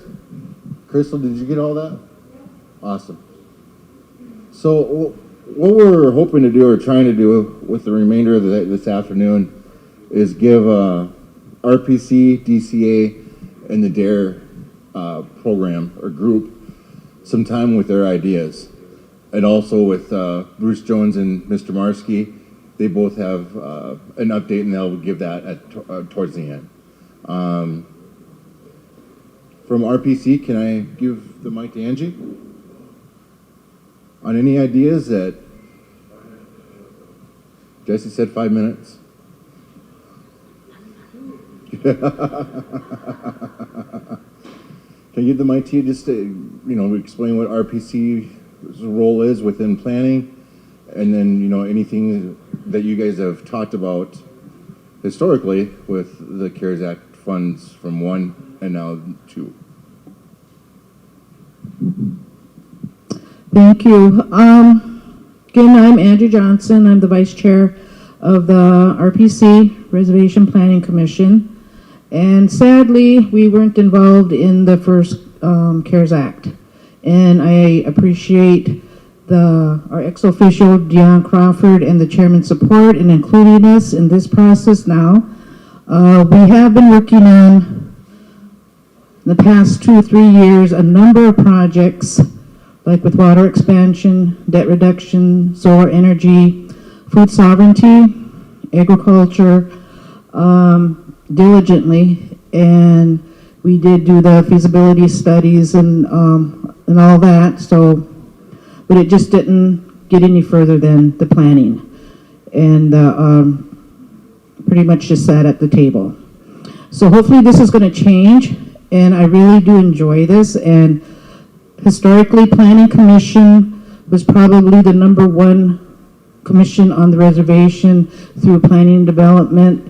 Over the past 5 decades or so, it's been established since December of 1972. And we had so many great representation from each one of our 7 districts on this commission throughout the years. And I'm hoping with this direction that we're taking into now, that we're going to get some of that back of the recognition that our relatives brought before us and wanted us to take part in, the established processes, codes that we're all supposed to follow, and hopefully we'll get back on track, work as a team with all the 7 districts in bringing a better future for our children. That's it. Thank you.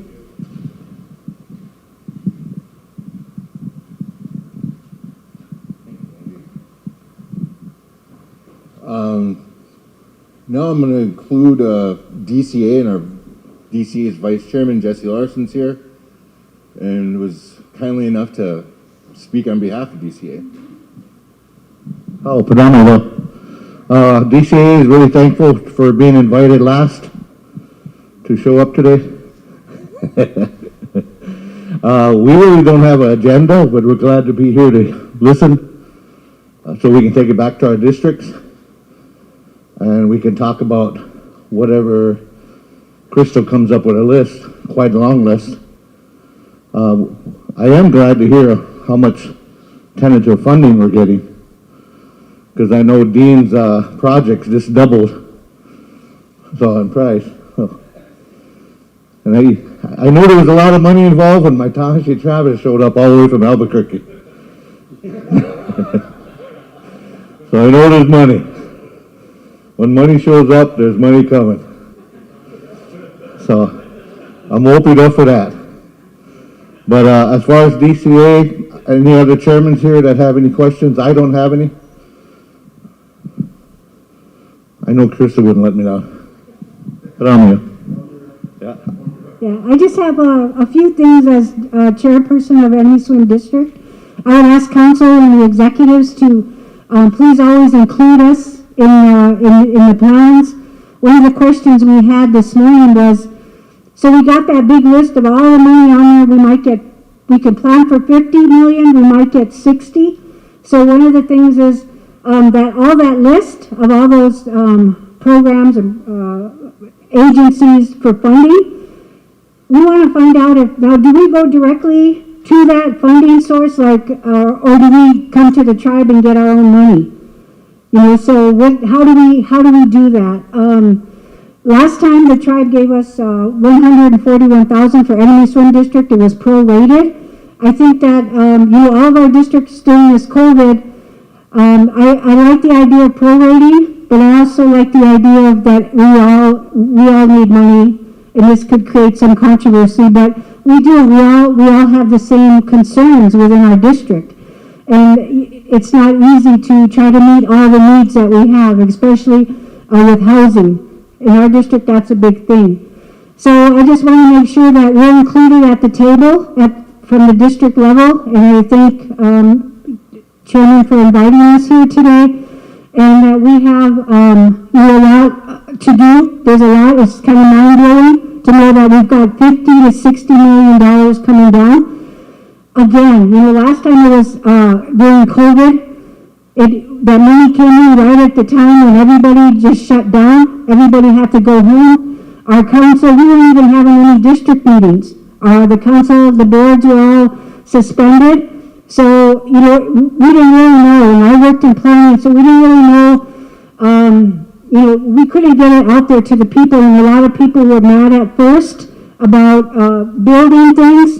But I think now as we look around our community, we have something that's sustainable.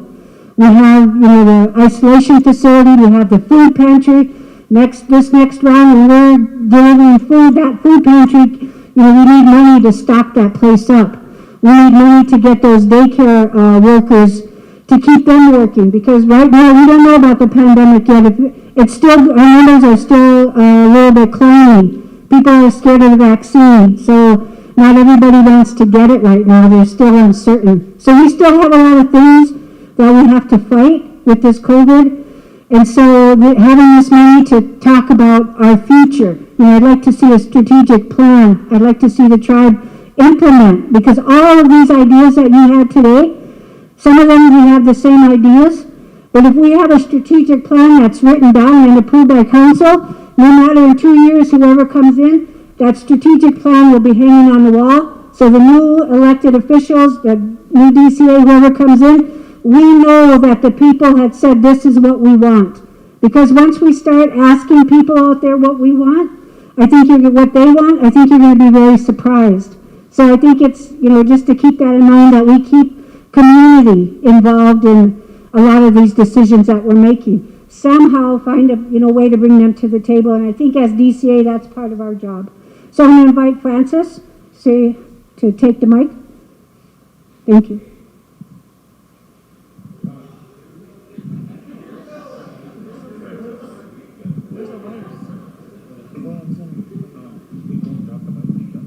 Is that what she said? Just drop the mic? But thank you, council and execs, for inviting DCA. It's good to see all the people here. I think with this future funding that's coming in, I believe what Crystal also said, to keep planning involved with it. The last CARES Act funding that we received, we built 3 different projects, and I do believe that council is still looking for funding to operate one of those projects. So it'd be nice to, have some feasibility studies done before we hit the ground running and start spending and building. So I honestly believe that planning does need to be involved in it. They were involved in the first go around, and I'm pretty sure this administration will keep all of the council informed of the future projects that are going on. So like I said, it's good to see this money coming in, but it's also takes a lot of planning when it comes to spending it, because this is probably a once in a lifetime opportunity for our tribe to receive this amount of money. And hopefully that the projects that you guys are looking at that are being kicked around, that we have a good return on investment from them. Even though it's free money, it's also good to have a return on investment. Build something, economic development, something that's going to bring revenue in, because you don't know if this pandemic is ever going to go away. We don't know if our casinos are going to be shut down. Look how crippled the tribe was when it was shut down. You had to rob Peter to pay Paul. So hopefully, the future projects with this funding are something where we can generate revenue off of them. But thanks again, Tribal Council and executives. Lynn?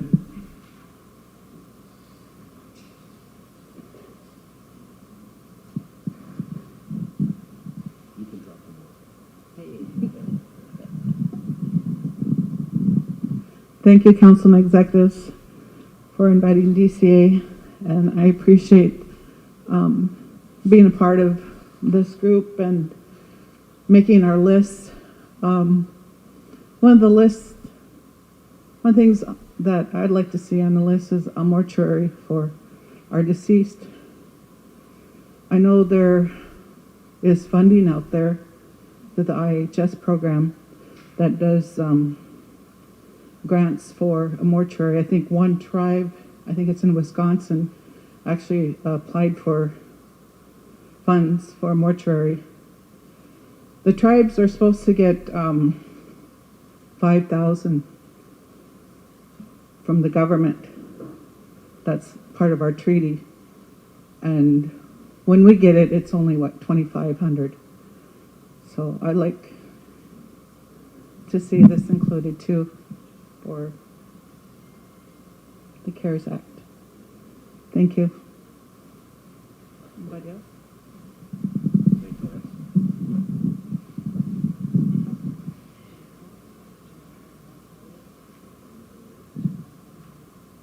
Bill? Janelle, but Bill's waving at me. Yeah.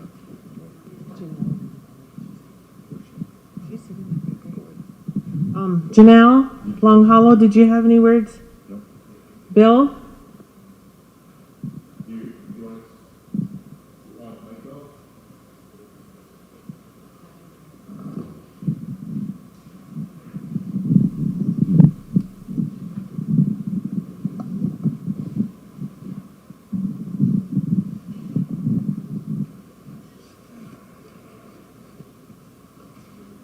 Well, good afternoon, everyone.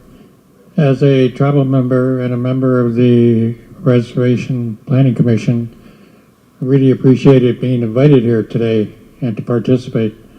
I just want to let everyone know they should get the policies and procedures of our RPC so you have a clear understanding of our roles and responsibilities. We're a very essential part of the tribe. We're the ones that make recommendations to the tribe concerning all economic projects concerning the tribe. But personally, as a tribal member, I would like to see, if possible, with this new funding, an emergency room established at our clinic. It was already designed for an emergency room. I had, a couple months ago, had congestive heart failure and I had to go to the Dakota. They're very culturally insensitive. I would rather have an MD take care of me than a nurse practitioner in that type of condition. We need, and that law calls for the IHS to expand workforce. What we need is to recruit qualified individuals for the emergency room. Not only that, in addition, we need appropriate housing so we can attract qualified health practitioners to the tribe. So that needs to be considered. The other thing is, I've been asking for 10 years different councils to look at establishing clinics in each one of our districts, the triage clinics. I work for the Pine Ridge Reservation as a physician's assistant. We were assigned to go to the districts and provide health care to the tribal members that had to drive long distances to the main hospital.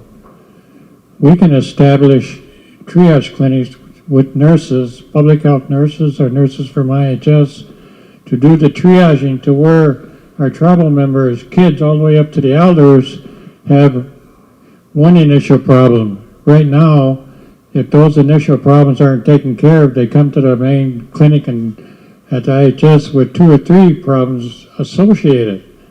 So I think it's very, very imperative that we look again at establishing some triage clinics at each one of our districts, build additions to the local districts housing right there. But the other thing is maybe a mobile health clinic would be also possible. So we need to look at those kinds of things. And then someone asked me if I would live in a tiny home. Sure I would.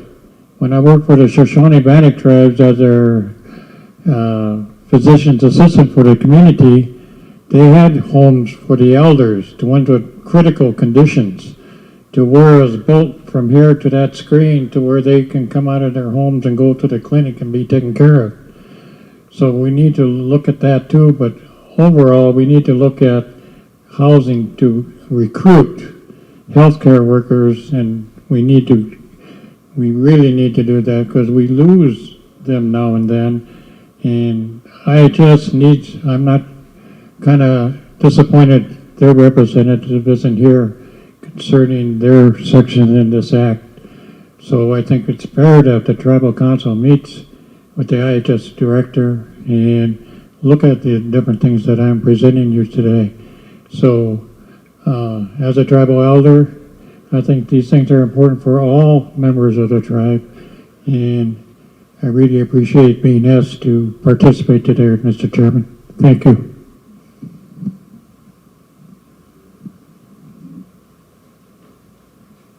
Thank you, Mr. Rock. Did you want the mic? No? Are you sure? Okay. Next I have from the DARE group, Sunny. 2:30 already? Yeah, it's going by quick. Good afternoon, everyone. My name's Sonny LeBlanc, and I'd like to thank leadership and stuff for the opportunity to be a part of the conversation today. And we've been dealing with this coronavirus since March, and we've been involved in a lot of different projects, from the housing project to the building projects to the emergency applications to the education. So we kind of got a little glimpse, and we got to work with a lot of the programs and the departments through the first round of funding through the resolution. And as we get through the day, that, you know, we talk about tribal sovereignty, and when we shut down, you know, our conversation that we had with our wish list is, when you talk about tribal sovereignty, you should be able to feed yourself. You should be able to provide that water. You know, and that pantry that they talk about was, you know, excellent, but we should be supplying that with our own supplies, with our own plants, because there's a lot of grassroots communities in Indian country that are supplying their communities. You know, we've met with a lot of different programs and grassroots people that are now starting to go back to your traditional medicines, your plants, you know, your organic foods, your, you know, bone broth was one of the big conversations that they said that has the nutrients in order to help you recover, you know, especially when you don't want to eat and you do have COVID, because of a lot of, you know, the processed food that we have. We deal with the quarantine families, you know, and when you get into that conversation that, you know, there's a lot dealing with when our people are ordering food, they're ordering pizza rolls, pizza. I mean, you know, processed food, there's a lot of people don't know how to cook. I mean, you know, and Homex, I mean, you know, when you talk about the wellness center, putting that in there, bringing back canning, you know, and they talked about that long time ago, the elders, about, you know, preparing yourself and you better start canning, because at one time that disaster is going to happen. And it did. And I was a little kid growing up, you know, and I just share stories like that because, you know, we got to be a part of it, and we see what other communities are doing. We've been on a panel with Tribal Health Chairman's Board. We talked about our food distribution. We were one of the only tribes that served over 1,700 homes in their community. When they talked about food distribution, they talked about 20 homes. They talked about 20 families. We talked about 1,700 homes, with an average home having 8 to 10 family members in that home. And so we had the conversation with housing about multi-generational homes, you know, about, you know, and having how, you know, you have 8 to 10 in a 2 to 3 bedroom. You know, you learn the dynamics of your people. You learn, a lot of them didn't even have internet. A lot of them didn't even have a phone. You know, some of them only used the newspaper. Some of them only used their relatives that would come to give them a ride once a month to go to the grocery store. So they were very thankful, you know, for the previous leadership on when we were out, you know, the praise, the thankfulness, the food that they received. You know, we never really got to share that with the previous council, but, you know, I just wanted to let them know that, you know, a lot of families really appreciate it. A lot of our families don't have a voice in our community. You know, that they're struggling, they don't have transportation. You know, so when that was implemented and when we got to learn, because we took surveys, we were going door to door. I mean, you know, it was a 24, 26-man crew, and we ran it from end of May to, I think, right beginning of August. You know, we spent about $500,000, and that $500,000 went to the store. You know, we tried to recycle that dollar. So when our relatives talk about economic development, they're talking about recycling your dollar. My uncles always talk about how many times can you recycle that dollar in your community? How many times does it recycle? When you spend it, does it go out, or does it come back into the payroll? Does it come back into your home? Does it supply a wage? You know, so when we talk about tribal sovereignty, you know, we talked about the processing, about, you know, from an animal to the plate, you know, because when we shut down, we needed resources, you know. So you're talking, you know, it's a widespread, and this group here is awesome. In my opinion, the brothers over there, we used to sit down and said we should be doing this every month, having these type of meetings, putting everybody at the table, because it takes multi-programs, everybody to handle one solution, to provide that solution in order for anything to succeed.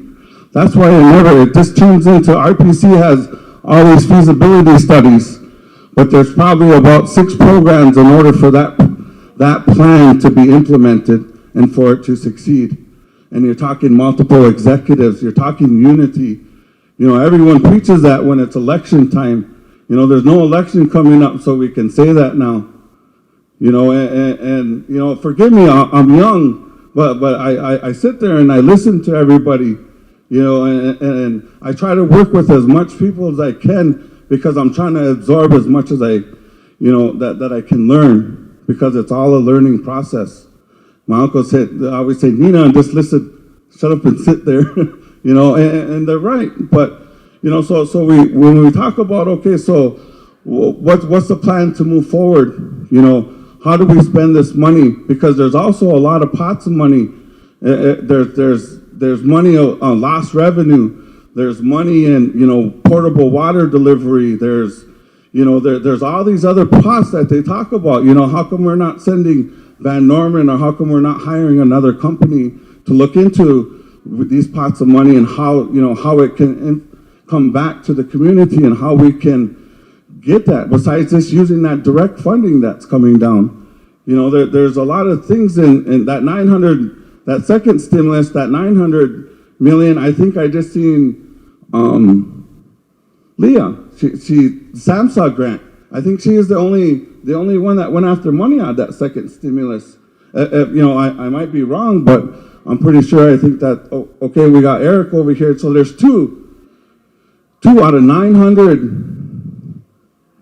You know, that we went after, that somebody brought information back instead of that direct payment. You know, and sometimes, you know, we can create the resolution to allocate the money, but in the same sense, we should be trying to find other funding sources to, you know, because our conversation with the tribal sovereignty, he said that we were talking about a butcher, you know, about a meat processing place. U of M's willing to train somebody and certify somebody with their program. The USDA lady that was on the lower end just moved up for Native Americans, so now the money becomes more available. I mean, so if you implement that with your CARES Act, I mean, so these are conversations that we've had. Mind you, none of this is mine. I'm just trying to be transparent and share the information that we have stored.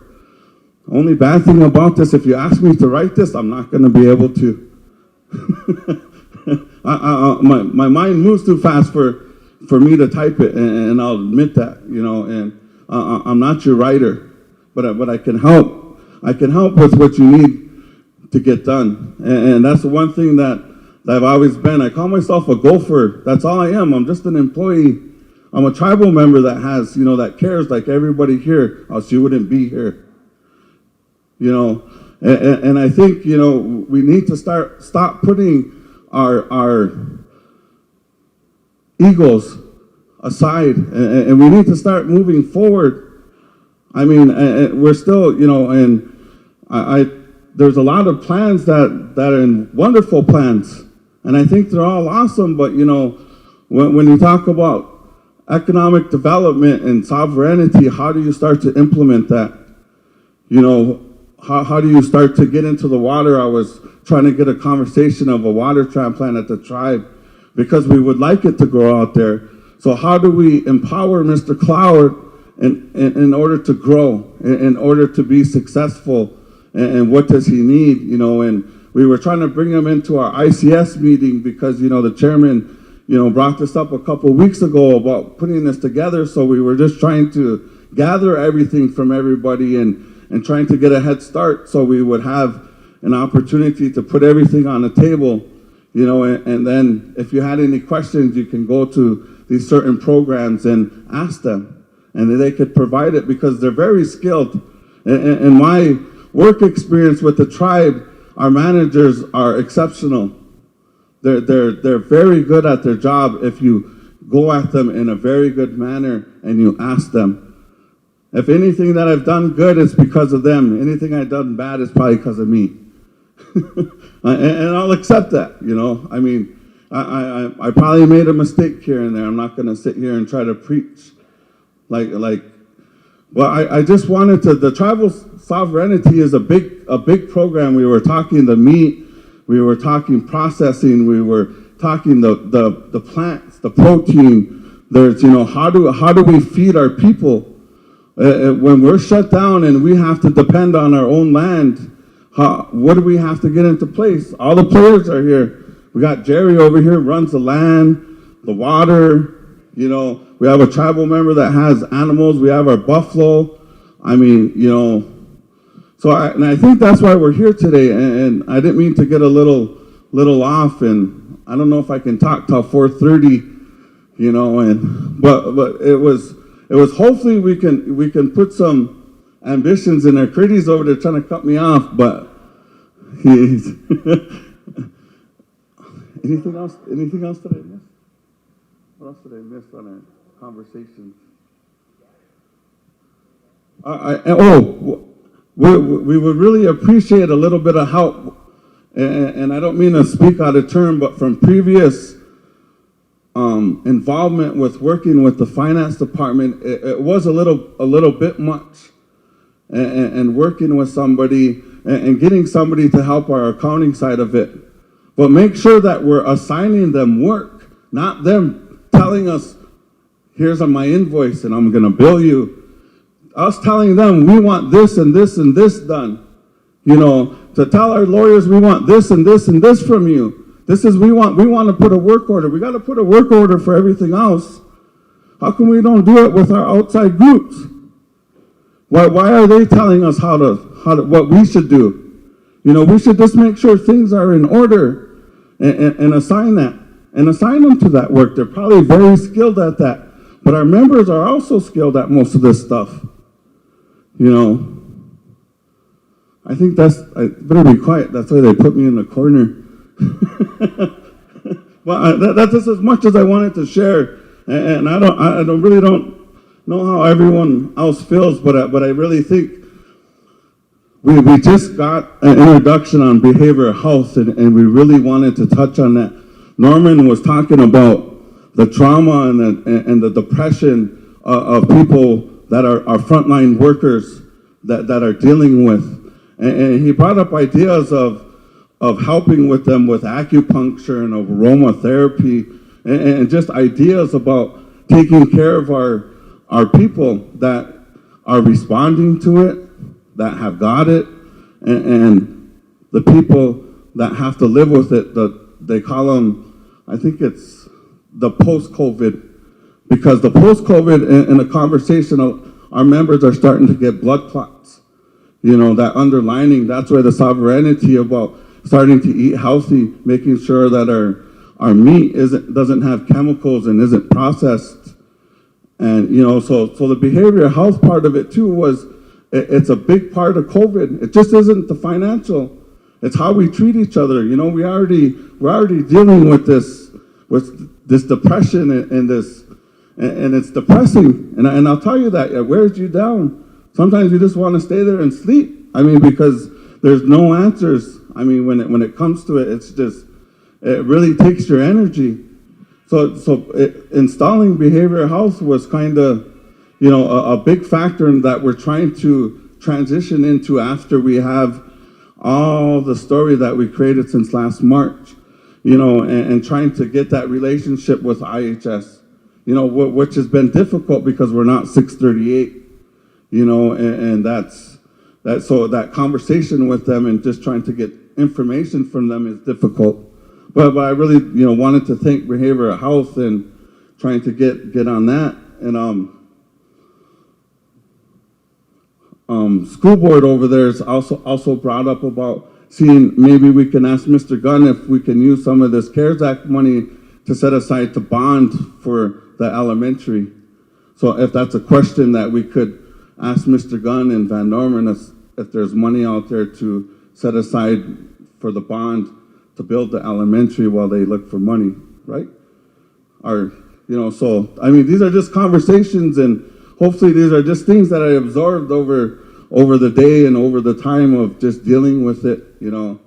And I only share this in certain areas, hey, and it's usually in the closet. I've got no windows in my office, so that's why I just make jokes. It's no big thing, but it's just really, you know, I hope it really lights a fire somewhere. I hope it empowers our people to really make good choices together. I mean, you know, and we're the pit bull in the northeast corner. I mean, yeah, we are it, people. I really hope we move forward and as together instead of trying to be, you know, against each other, because it really doesn't look good, because as they would say, your grandparents would be mad at you. Hey. But thank you. I just kind of wanted to share that much.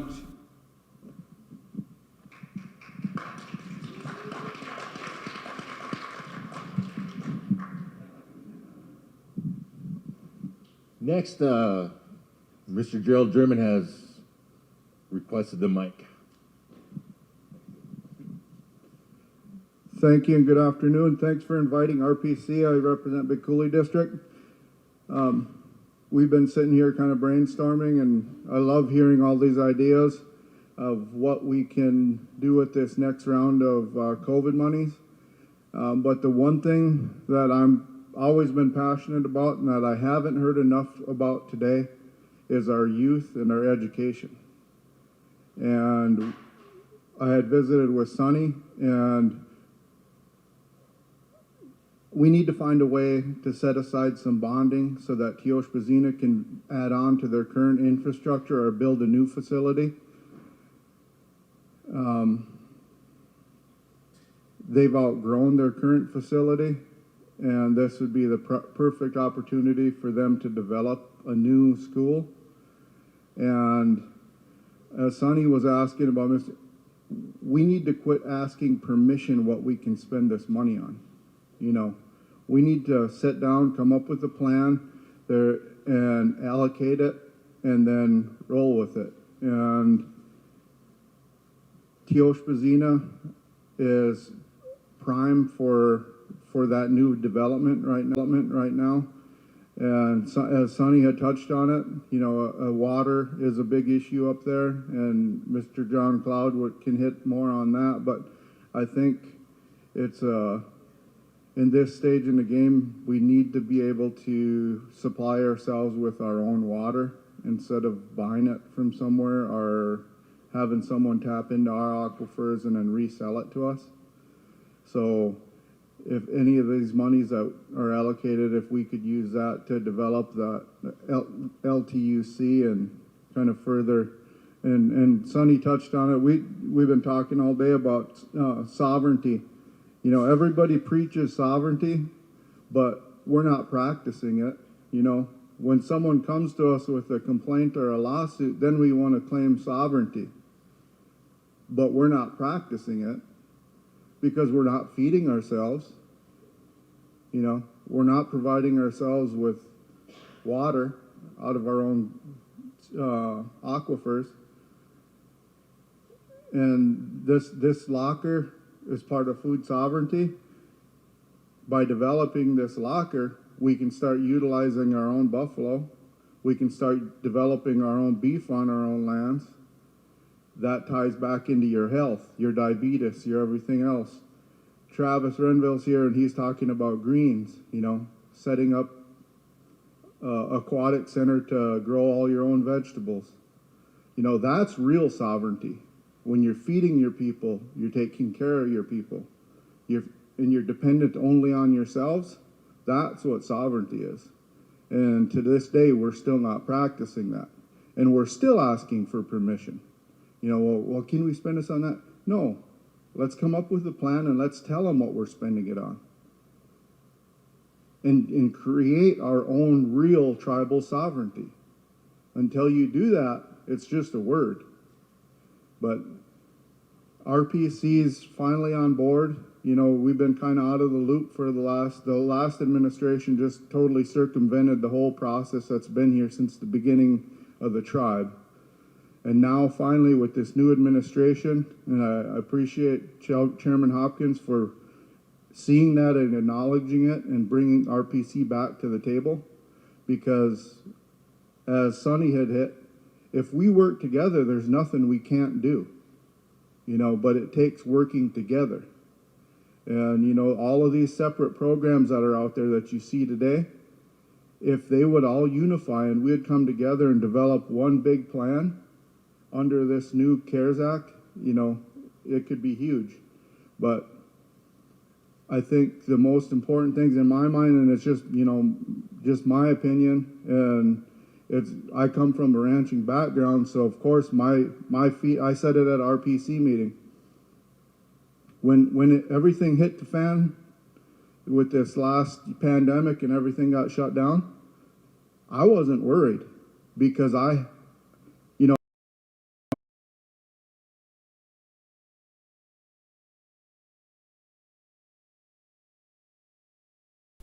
was self-sufficient as far as that goes.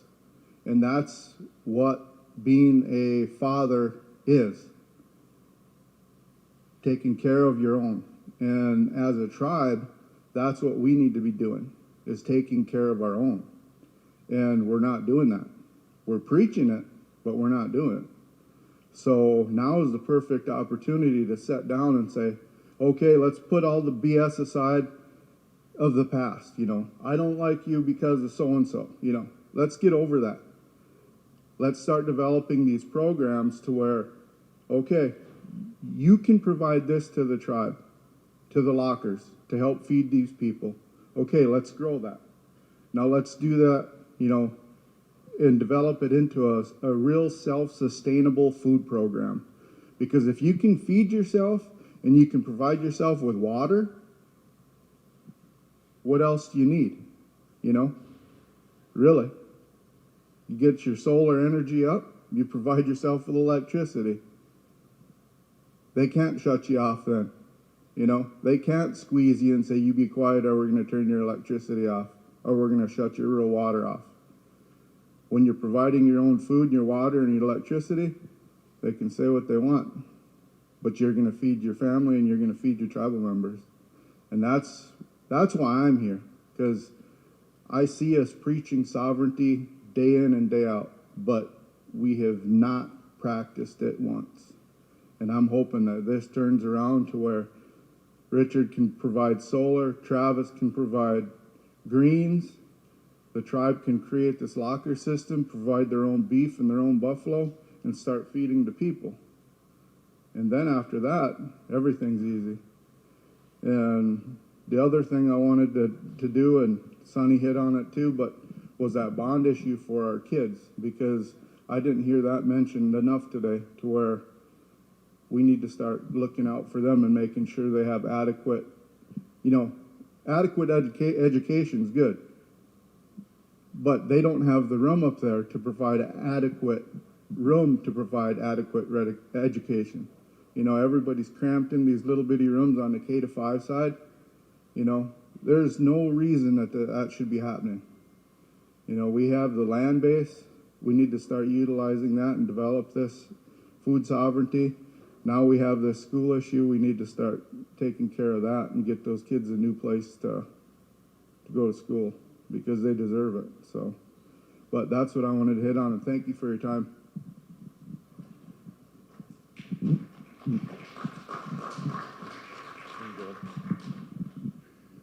Next, Mr. Richard Tallbear would like to mic. Hello, name's Richard Tallbear, Haywood District, solar developer and also cannabis business owner. Excuse me? Oh, sorry. I've just been here listening, and I just want to remind everybody that, you know, all these buildings, everything's great, everything we built is great, but it requires power. And just like we're saying, we got to come up with operating funds for these facilities after they're built. And how are we going to pay for that? So in the last 10 years, the SWO has spent over $40 million on power. 40 million, that's half of what we're expecting to get now, or just under half. So all these properties are great, but what happens when Otter Tail and the utility company come and say, no, you can't develop there? Because we don't have the power, we don't have the poles, we don't have the distribution system. Really, who's in charge of our development is the water and power companies. So going off of what Gerald said, that's what I'd like to see is solar and battery being part of all of these development projects. Otherwise, there's just going to be another bill that we have to pay monthly after it's built. And who's going to pay that? We're going to pay it. Is that the amount of power that we pay for every year is just going to keep going up and up until we create our own tribal utility company. Most people that use as much power as we do, they're already creating their own power. They don't depend on anybody else. So that's what I'd like to stress, and that just keep that in everybody's mind, that solar and battery is cheaper than Otter Tail right now by kilowatt hour. So we need to include this in all of our development plans. So thanks.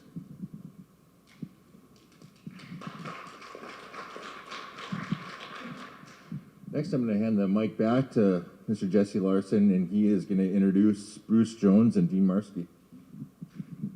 Oh, Pedamito, Dr. Uppy. I bet you they're here. I was in group 2 with Curtis, but he wouldn't write nothing down that I talked about. He just wanted his ideas, so I moved, and me and Crystal started our own group. So,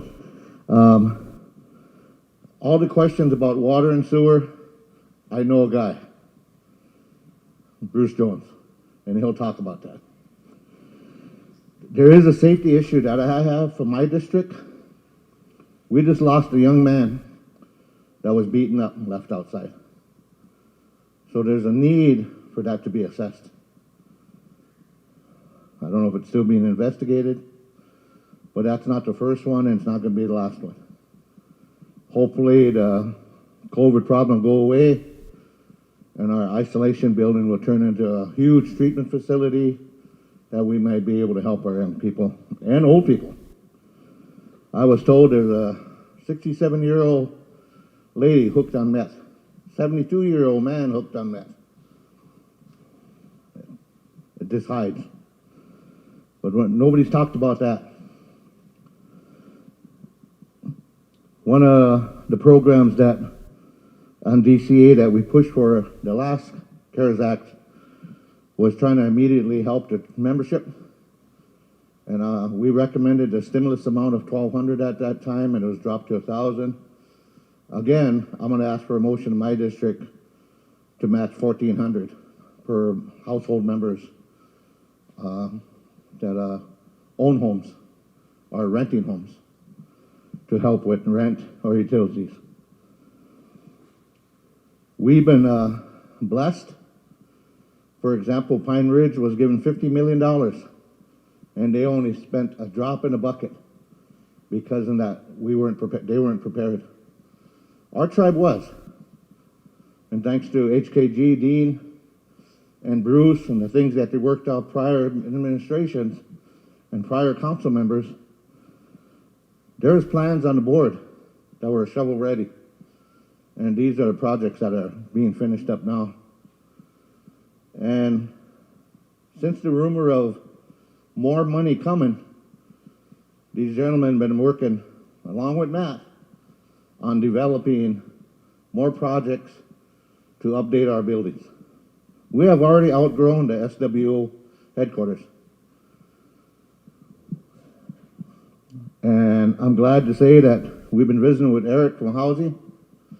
He finally remembered where we were at the tribe, so he's been coming out and visiting with us. And he's going to play ball with us.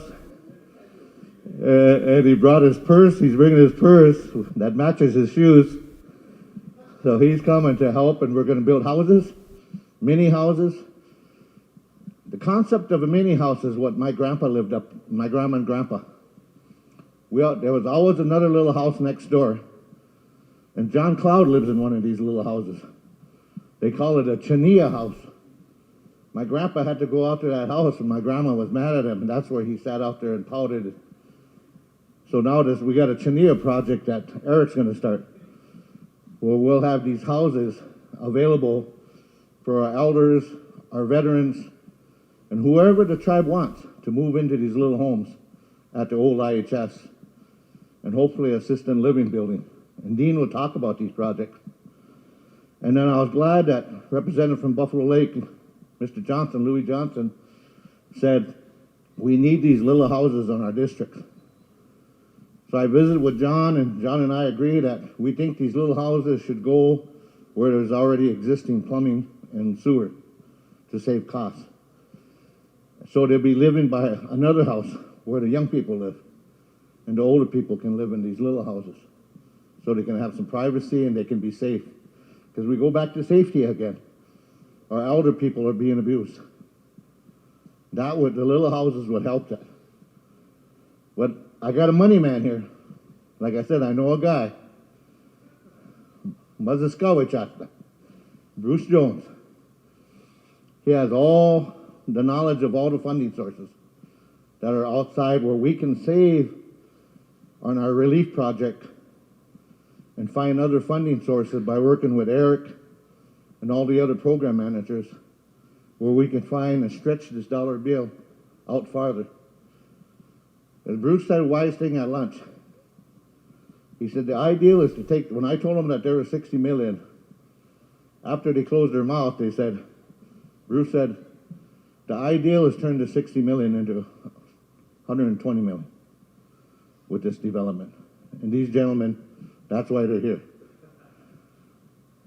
Well, I also talked to Junior about his processing plant. We talked about it 3 months ago, doing a processing plant. For our buffalo, our cattle, our gaming. So that's on the drawing board. Because the trick is, we only got 60 days, and these things got to be shovel ready. And I'm glad to say that, along with Matt, Dean, and Bruce, that these things are shovel ready that are being handed out to council members now, and they'll take it back to the districts. And I like what Sonny said, my Tashi there. Well, we got in the Jewish community, I got a Tashi in Shakopee, and he invests all his money into the Jewish community, because in the Jewish community, the money turns over 7.5 times. On a reservation, we're lucky if it turns over 1.5. So we got to change that. So with that, one answer to that the execs are working on is the wellness center that we want up by the school. Would have room for classrooms, would have extra gyms, would have a swimming pool that would increase the capacity of Teosposina. The other thing the execs asked us to work on is a funeral home, working with a deal with Robbie Gill, with Shilson. Another thing is putting an ambulance inside the IT project, the first responder project. These are all the things that appear on these lists. And these buildings that we're proposing is the answer to a lot of these things. Not all of them, but it's a start. So with that, I'm going to give it to Bruce, and he can answer financial questions, water questions, whatever you want to ask him. Thank you. Sure, thank you very much. I'll stand up here. I'll stand behind Dean. Hello, I'm Bruce Jones. I'm with CBJ and been working on several projects along the way, and I do have a consulting contract under planning to assist in projects, and that's basically what I'm trying to do. And I really wanted to pick up on Sonny's comments as well as Jesse's in trying to leverage these resources into more resources. To me, that makes a lot of sense. And I have a couple recommendations to council concerning that. And one is leveraging this is going to be extremely complex. And there's a lot of different places that you can leverage this with.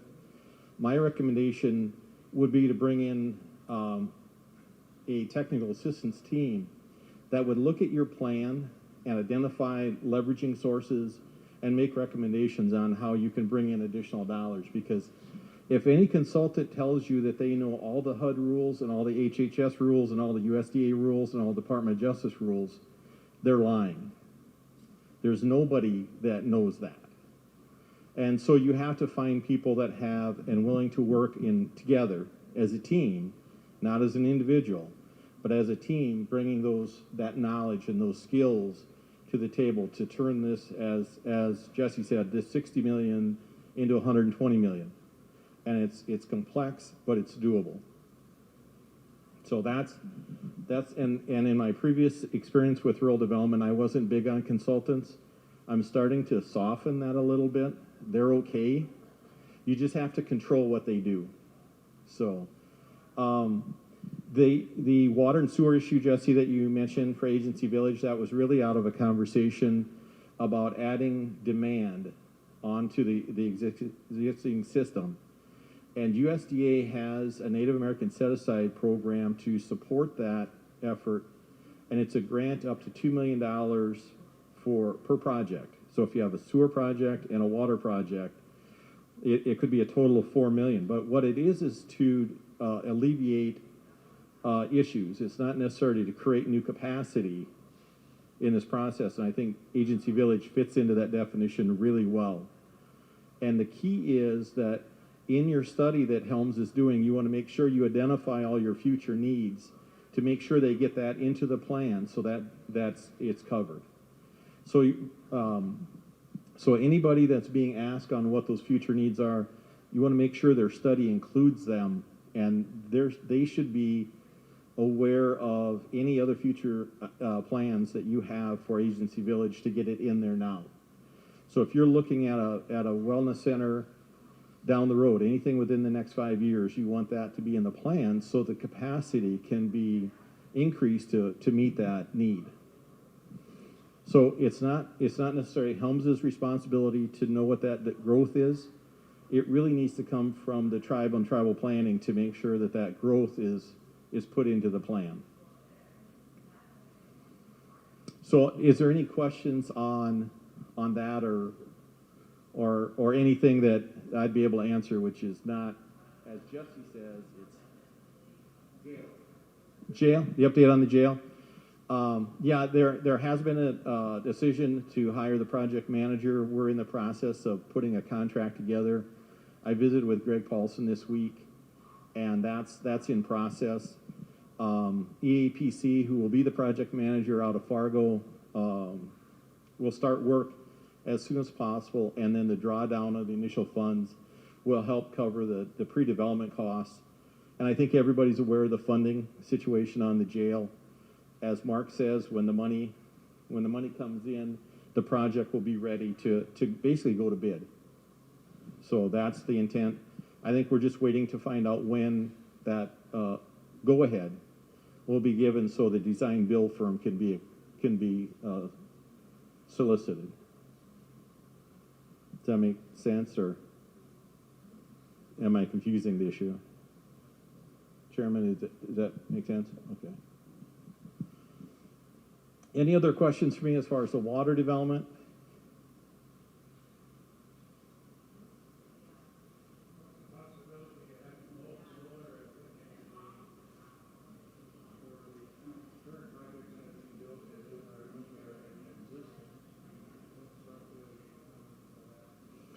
Well, and typically, you know, and that goes back to my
Well, and that's a management decision, I guess. John, you're familiar with that process. I'll throw it back to you as far as identifying those needs.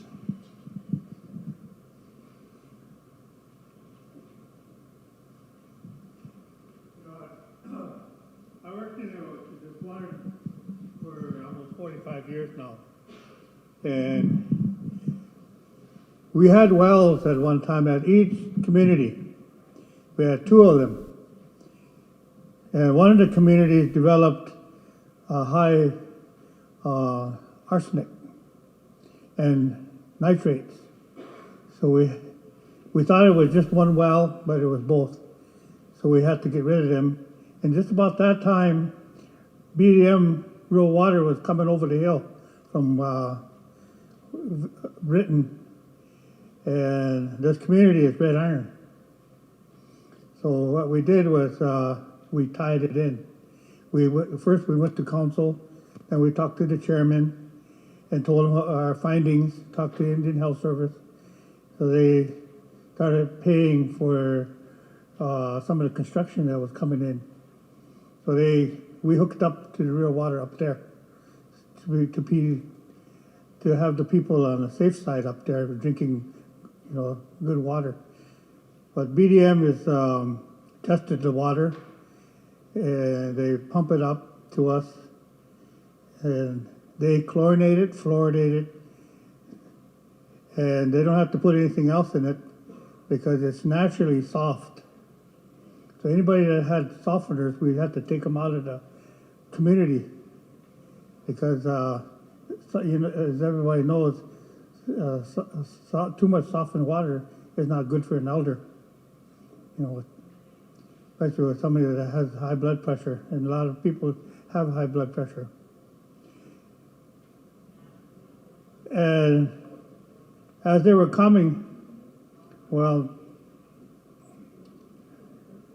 we reported at that time our cost of treating the water that we were pumping out of our own aquifers. And it cost a whole lot of money for chemicals and testing to make sure the water was safe going to the people in the communities. I had nothing to do with the people out in the rural areas. It was just the community.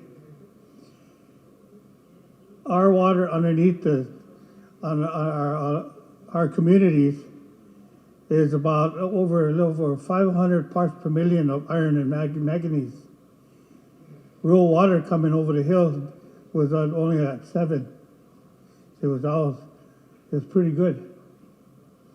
So that there, we proved that to the council. They came over and they also proved that. So they started turning all the communities into rural water. And everybody else followed. Why, I don't know why the regular private homeowners went into rural water, but that was their choice. You know, there's some people went and tested the water that don't know how to collect water samples, and they reported a high content of chemicals in there, but they don't know how to read that, so they made a big scare to all the people, and so the people turned to real water. They didn't want that water that was being pumped up from their wells.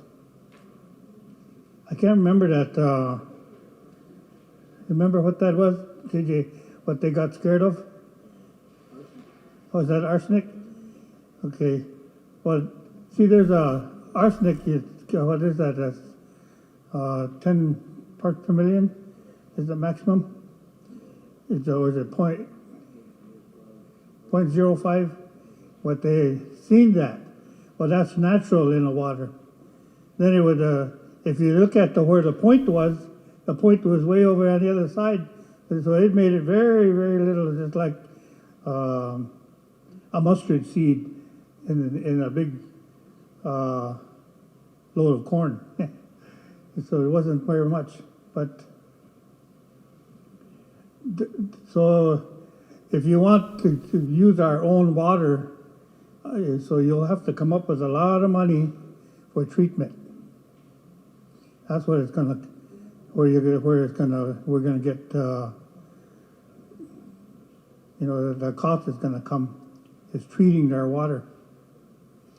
But we could use it. We tested it. It's drinkable, but the people out there, housing is going to have a lot of money to go around and replace all the fixtures in their homes just about every year, because of the high in iron and manganese is going to eat up all those fixtures that's in there. I'm sure it won't eat up anything in your stomach, but because I've been drinking it almost all my life. I grew up on a farm out there in northeast Assistant. But it's up to your choice, I've been asked to say a few more things here. The Lake Traverse Utility Commission, which I started working with it in 1973. And I was just a young kid then, and I only came home to work with the tribe by accident, just for a temporary, and to visit my mother, who was in a car accident, as some of your older people knew, and she broke her neck and she was paralyzed. Her neck, and the doctor said she was didn't think she was going to live very long. But so I came home and I visited with her, and they said she would be all right, even though she won't be able to walk. But I started working with a man that gave me a job so I can earn some money and then again go back to California and work over there. But the job I started to notice it was having fun working for the utilities. I seen a lot of growth growing up all over. We were putting in water and sewer systems, and I was having fun doing that. Next thing I knew, 30 years went by, and it's still growing. But the Lake Traverse Utility Commission had about 18 men working We were all doing different jobs. And there was a lot of us all got certified. We went to classes, and we became certified operators, professional operators, they called us. Today, as the communities and all you people are bringing in a lot of money to build this and build that, and the communities are growing, and the administrations is cutting our budget. Now it's down to 2 of us. We got 2 other guys that work with us, but I got word that they're going to be leaving us. So you're going to have to look at funding to start funding the Lake Traverse Utility Commission a lot better. So I can send these guys, new guys that want to work for the utilities, send them out to get trained and be certified operators, because you have to have certified operators in order to get funding. I think I remember doing an application with Bruce, and it said that right in there. So if you didn't have any certified operators, no funding. So that's one of the reasons I stay on board, because all the other guys are all leaving. Some got educated, some didn't like being tipped upside down and put down in a manhole and pick up rocks, right, Dowie? JJ used to do that to one of my younger nephews that wanted to work with the utilities. Put him upside down because there was a big rock stuck in the manhole. He grabbed him by the ankles and lifted up him down there and brought him out. That guy went out and got educated because he said, I'm not going to work in this stuff no more. So the thing, I'm just heard the other day that a couple more guys might be leaving. So that's going to end up with just me and JJ and Sherlyn. Well, I might have to get Sherlyn out of the office and be out there working with us. Put her in a backhoe. The utilities not only maintains the community systems, but we're out there building systems for the rural area people. A lot of you people don't know that we're actually out there. That's why I'm never hardly in the office back then, but lately I have been hanging around the office and kind of directing the young guys. Hopefully they'll pick up on the work that we were trying to train them for. But we've been building sanitation systems and water systems for each community. Community systems got booster stations where we try to keep up the pressure in all the communities. And then the sewer systems, some of them, you build communities in too high of a spot, and the lagoon is up there. Well, we have to build something in order to get the sewer up dale. So we maintain those systems. JJ and I and Sherlyn, while everybody else took off and call off work, leave because of the pandemic that happened, we stayed on board because there was nobody else able to take care of the systems. So, knock on wood, and thank God that he took care of us, so we never got sick, and we're out there in the systems. We work in the sewer almost every day, and none of us got sick yet, but we take care of each other. We have to take care of our family. We have to clean up and dress up, and then go home to our wives, to our children, and especially I'm raising grandchildren in my home, so I got to make sure they're safe. And so, like my Tansi Jesse, we pray a lot for not only for ourselves but for everybody. so we can be safe. But of course, you know, every once in a while somebody would pass away. But that's up to God. You know, everybody should know that God has control of everybody's life. He decides if you're going to live or not, or get sick or not. That's the way we've been raised. We are raised as Christian people, and in our Dakota spirituality too. We practice both. But I would like to see more money comes in to utilities, because all our equipment is getting old. We're putting Band-Aids on our equipment in order to run to somebody and help them to clean their homes up, or to make sure the community's systems are flowing the way they're supposed to go, instead of backing up. So with that, I'll quit yakking away. Okay, John, that's the last time I'm handing you a microphone. Was that helpful? Was there any other questions? And I'll turn it over to Dean. Matt, did you have any questions? Yes, I do. I have a question, Bruce. So we only have 2 certified operators. That's obviously a workforce crisis. Are there funding? Are there grants? Are there ways that we could perhaps navigate the process of federal funds to get that to get those opportunities to train? I know we have a lot of workers. I know we have a lot of folks who work in the casinos. As we know, COVID has magnified certainly, those issues and those jobs and the future of that industry. Can we apply for some funds for workforce training? And John, you can just nod, but the South Dakota Rural Water Association actually provides free training for certifications.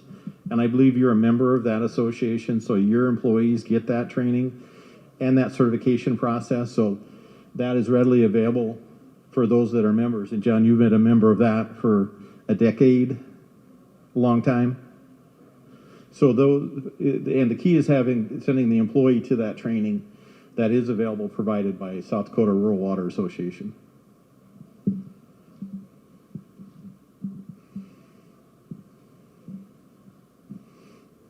Okay, and Jesse, did you have any questions? Okay, I'll turn it over to you, Dean. I'm Dean Marski. I'm the architect that's been involved with the 3 projects we've talked about, along with CC here, both Brian and Brett. I'm going to answer some of the stuff that both Sonny and Mr. German, to challenge, we're the people from that aren't from here. And we're up to the challenge, or make people answer the questions. We've had the 3 projects, which start out as the COVID housing, phase 1, phase 2, the food pantry, and the daycare. We've come up with the numbers. We stayed on budget. For the most part, we stayed on schedule with a very difficult schedule, and we didn't start until August of last year. So on now and future and project in the future, we're more than willing to do a proposal, whatever. What I've shown you here is we've had the projects that we've completed, but we're also, as an architect and working with the planning and Jesse, talking about projects of the future. These are just to let you know the costs, and we'll stand by these costs. We work with those, but in order to plan and decide, it gets you an idea how to spend your money, how you can spend your money if those are available.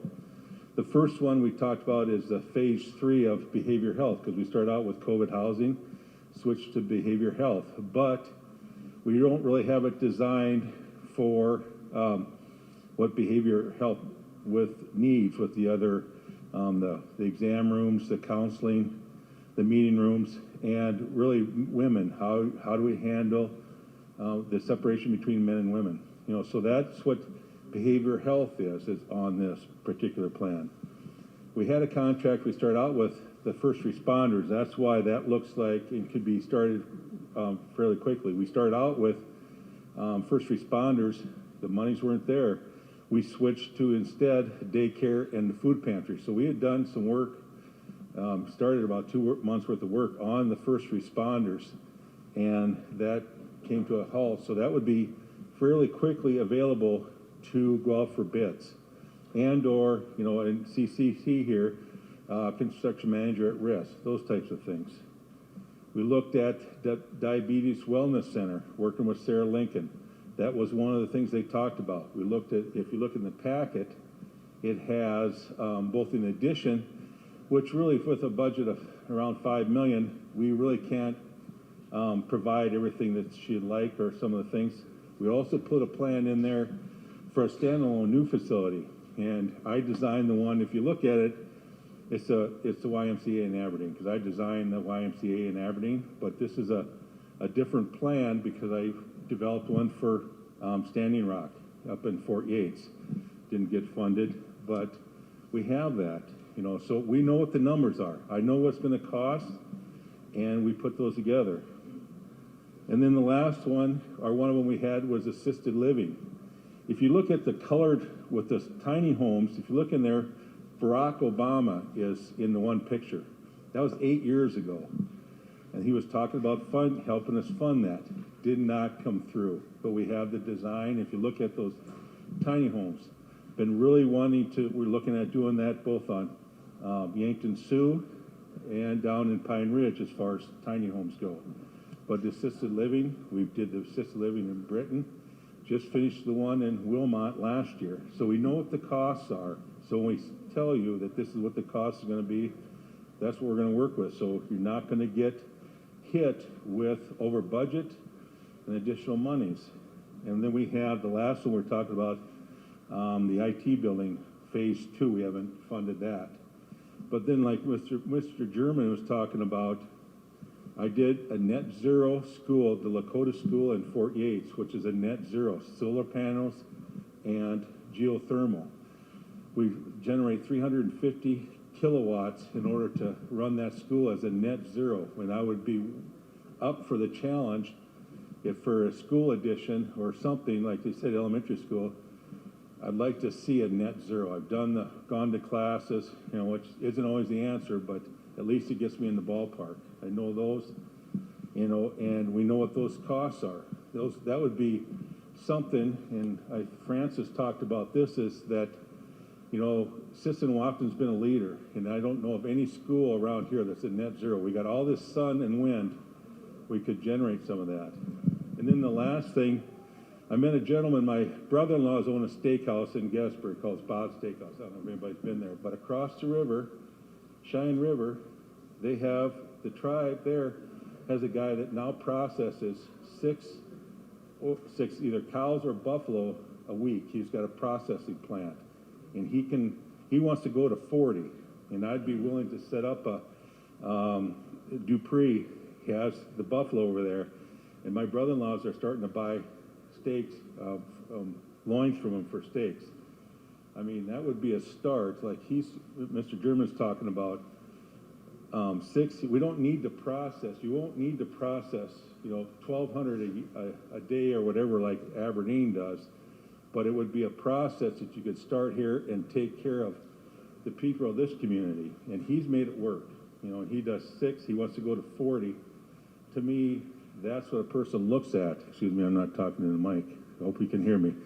So we're here.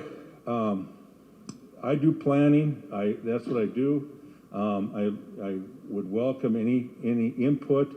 We've taken the things they've given to us. We've done fire halls. I've known Jesse, believe it or not.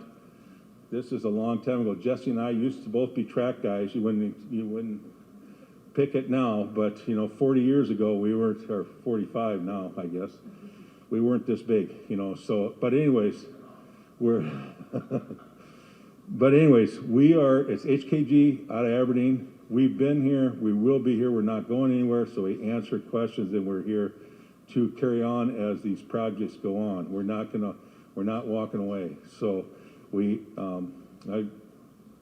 any questions anybody would have? I'm sorry I didn't not have enough packets. I guess I didn't plan on having this many people. So I'll get one to Myrna yet and Mrs. Johnson for I'll bring some more on Friday when we're in systems. So, any questions anyone would have of me?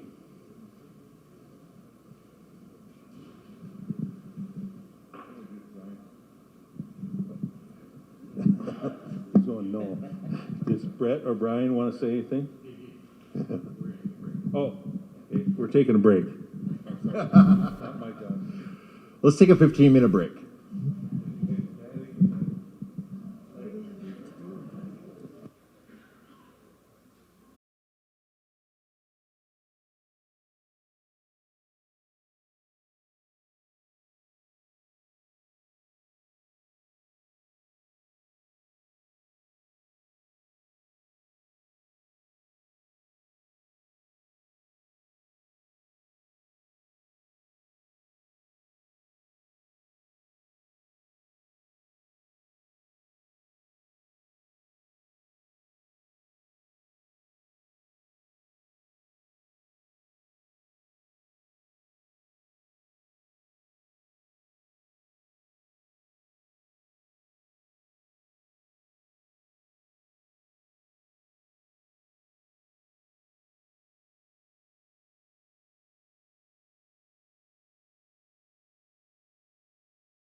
for us.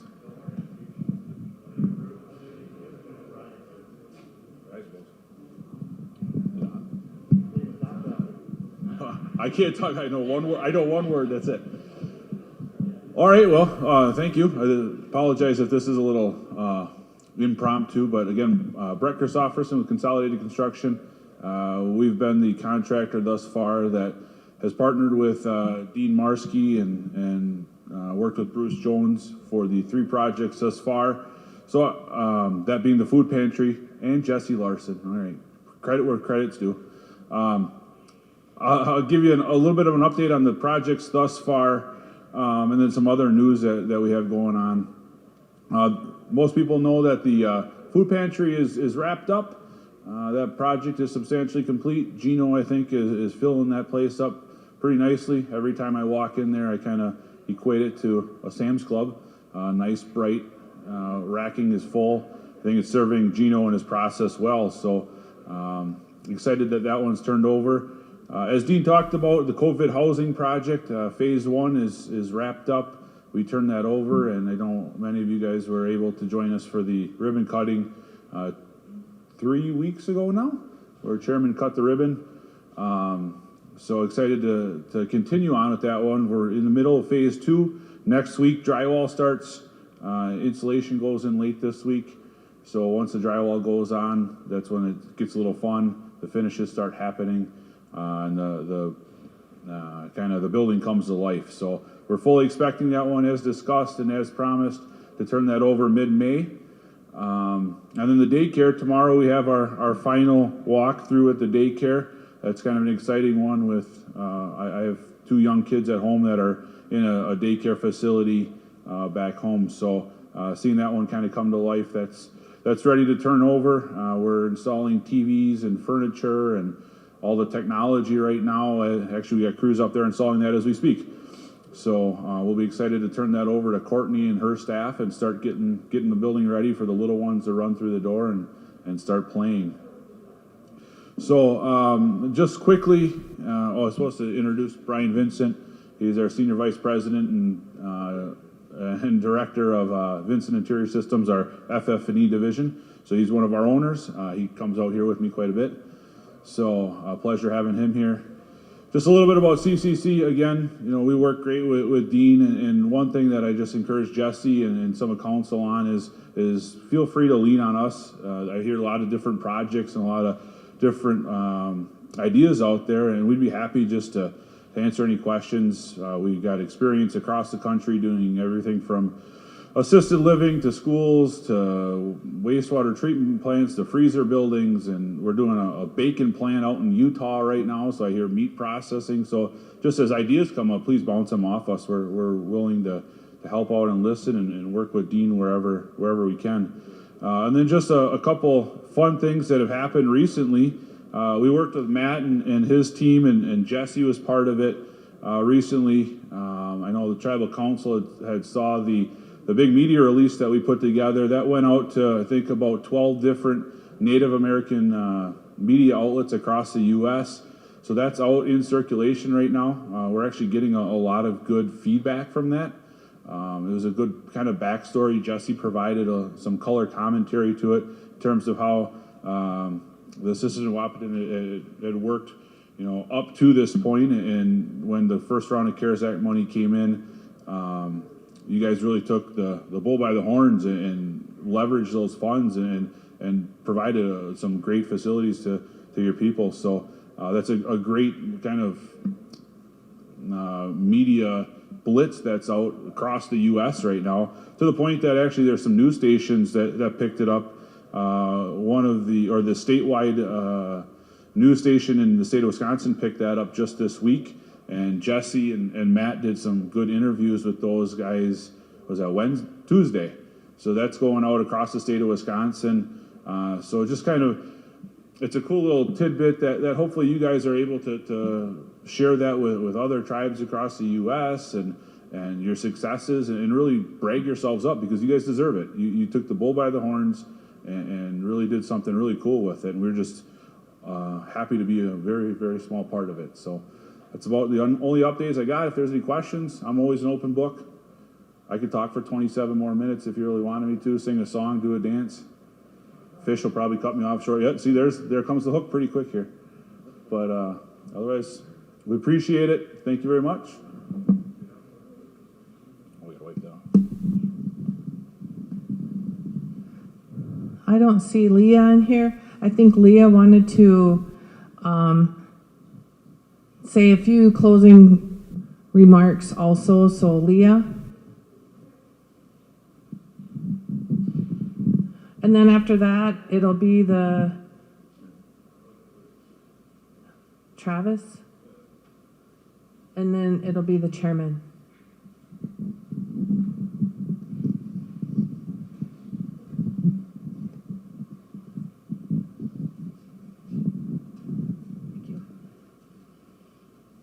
Well, first of all, I'd like to say thank you to the chairman and the council for inviting me to come today. I really appreciated everybody, listening to everybody, all their concerns, their priorities, and I agreed with just about everybody. I liked what Sonny had to say, what Bill LaRock had to say. I guess there's a lot of money coming to the tribe, but there's also a lot of money, different pots of money out there. And I think we need to keep our eyes on the money that's coming from the BIE, the BIA, IHS, and what Bruce said about having like a technical assistance team. My concern is for all the money coming through IHS, how is it going to be prioritized? Is it coming to the regional level? Are they going to use their own formula? And then it comes down to the service unit and then the tribe. If that's the case, I feel like the tribe's not going to get a lot of money. And my priority would be telehealth. We've had that conversation with the DARE team. I've had it with the secretary. So I see there's a lot of money. I think it's 140 million. But by the time it reaches SWO Tribal Health, I'm not sure how much it'll be. So if there's somebody that I could work with so we can keep our eyes on that, that's what I would like. And I think between me and my staff and all of the projects that we want to do through IHS funding, we can meet with you, whoever that is. If it's going to be Steve Gunn or somebody that you guys recommend, I'm not sure, but that's about it. That's all I have to say, and thank you.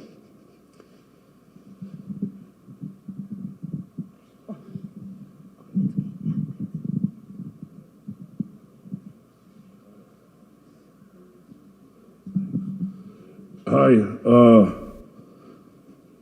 really good to see everybody and come back. It's always nice to see all my relatives, and I'd like to thank the chairman and Sonny for letting me know a few days ago that this was going to take place, this planning meeting, and I flew up from Albuquerque right when I heard that this was going to happen, and hear a lot of good things here, things I've heard since I was a little boy, when my dad used to take me to tribal council or my grandpa used to take me to district meetings, kind of talking about the same type of things.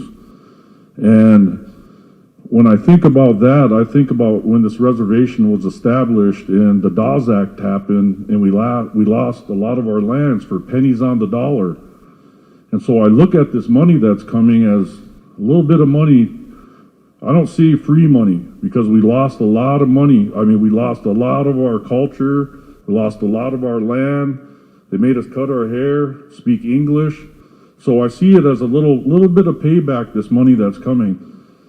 There's this pot of money that we're talking about that we heard from Mr. Van Norman this morning, but there's other money, like for Ms. Fighton there's healthcare infrastructure money that's going to be coming as well.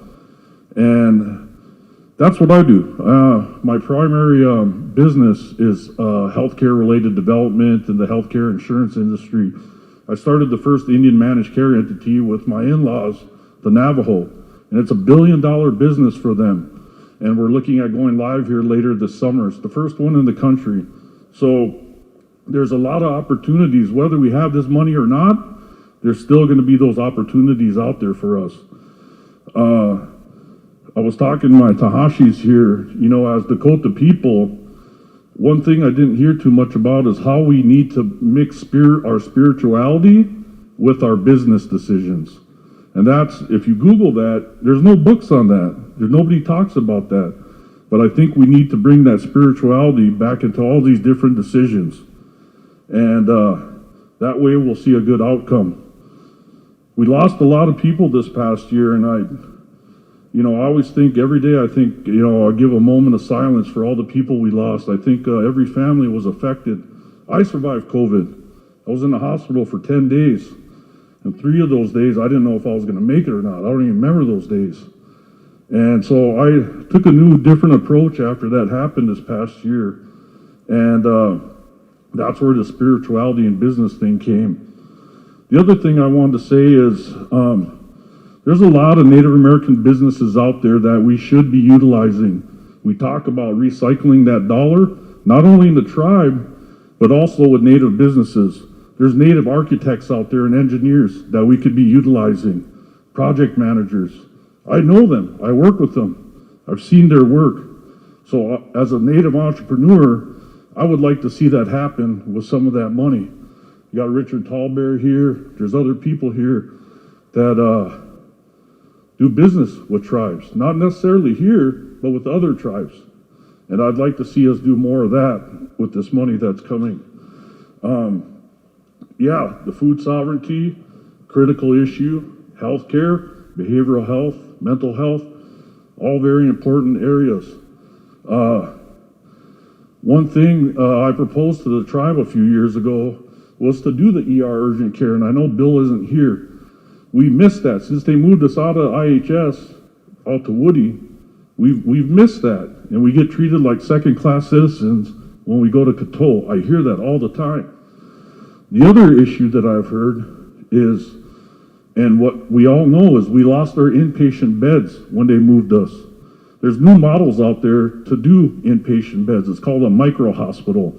I proposed that a few years ago to develop that, but somebody went around and got it rescinded when I presented the contract.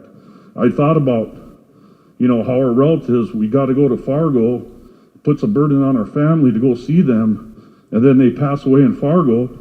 I wonder if those people would feel better if they're back home on our own land, in our own hospital, getting care from our own people.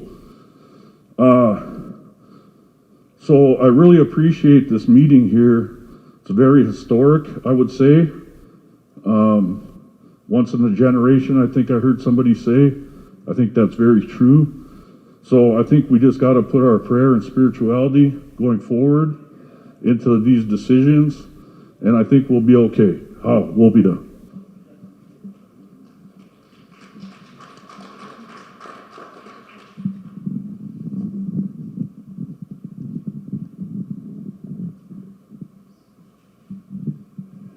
Midakyapi. It was a good day. Heard a lot of ideas. And I think it all comes down to our own sovereign authorities. We have the food sovereignty, legal sovereignty, environmental sovereignty, political sovereignty, and cultural sovereignty. But it comes down to our people that we have to keep primary in all our decision making. What is good for the people? And I like what Travis said, keep that spirituality and that thought in the center of our decisions. And we always begin with a prayer for that reason, so that any discussions that we have are guided by that spiritual entity. And without water, we could not live. And without food, that food sovereignty, I like that idea. And it all comes down to the health of our people. And we can never forget the youth, the future generations. And they have to be given the tools that they need to succeed. And it's our job as leaders to remember the people first and foremost, and the impacts to them, and how we're going to help them benefit from everything that is being created. And for the kids, the youth, to make sure that they're all connected educationally with new technology in their homes. Because even though there was a big push to get all the computers into the homes, get the internet hooked up, we still missed some families. And just like Sonny said, I know the struggles of the people. We've all been in that struggle. If you've lived on the reservation, you know the struggle. And at times, people truly do not have $1 for a loaf of bread. They do not have transportation to get where they need to go. That's why there is a reliance on these programs and agencies for that assistance. There's a lot of money for the SNAP benefits. But how are we going to help our people to become self-sustaining? And that goes back to food sovereignty and what we can provide with our own tools, with our own animals, with our own people, and to help them grow those gardens, because life is not going to get easier, and it's going to be the survival of the fittest. And if it weren't for the DARE program, there was a lot of hungry kids out there at home, because a lot of kids rely on that school meal. But thanks to the DARE program, to the schools for providing those meals on the daily basis for those students, you know, they didn't have to go hungry. So this is an opportunity that's coming about. And I think the decisions that we make, we have to have that vision to look ahead, to see the benefit down the road, and to be able to structure these programs in such a way that we're going to be able to have the operation and maintenance funds to sustain those programs. Because that's important, because right now with the COVID facility, it's a beautiful facility, but we're looking at the O&M money right now, and we have a plan for it. So we will be hiring those people, but how is it going to sustain itself in the long run after COVID is passed? But I just want to thank DCA, RPC, and I really appreciated what Bill said, because we do have to remember the political process. And there is a political process in the Sistan-Wapton Oyate. And the people have the voice in the districts. So these things do have to be taken to the people and come back forward through DCA to the council. So I think if we can remember to listen to the voice of the people, that's why we're all here, that's who we represent. So I just want to say that we must always keep the thought of the people in the forefront of our minds and make our decisions based on that, on the people. Do the right thing. That's called integrity. Have integrity in all our decision making. And that's all I want to say. I thank you all for being here today. Idakiase.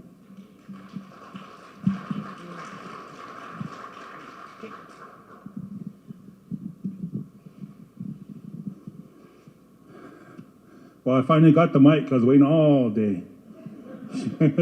No, I appreciate everybody coming together. I know when I heard about the money coming through, my first thing was to get with the leadership, the council and execs, and also come together as a meeting.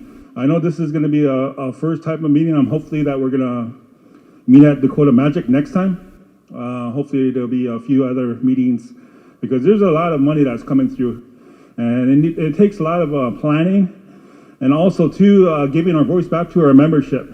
That's why I try to think of all the people that I could bring to the table here so everybody's on the same page. It gets out to the community and it's being broadcasted so the membership could hear everything out there and also develop, throw in their own plans too in their districts and give it to the council members. So that's a good thing. And also too, I'm learning from Curtis, Eric over there, and also where's Jesse at? I came in with this position. I used to wear my shoes for 10 years, but now I look at their shoes and they change theirs every day. So I finally bought myself some shoes.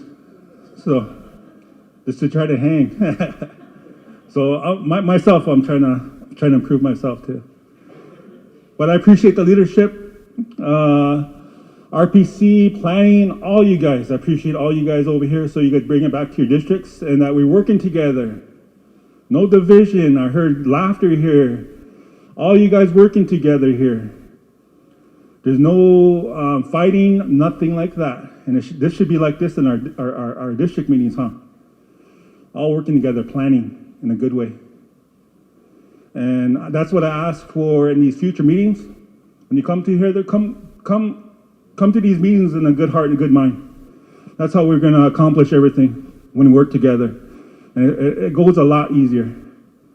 And I know it's going to be half a day tomorrow. Will? I know I appreciate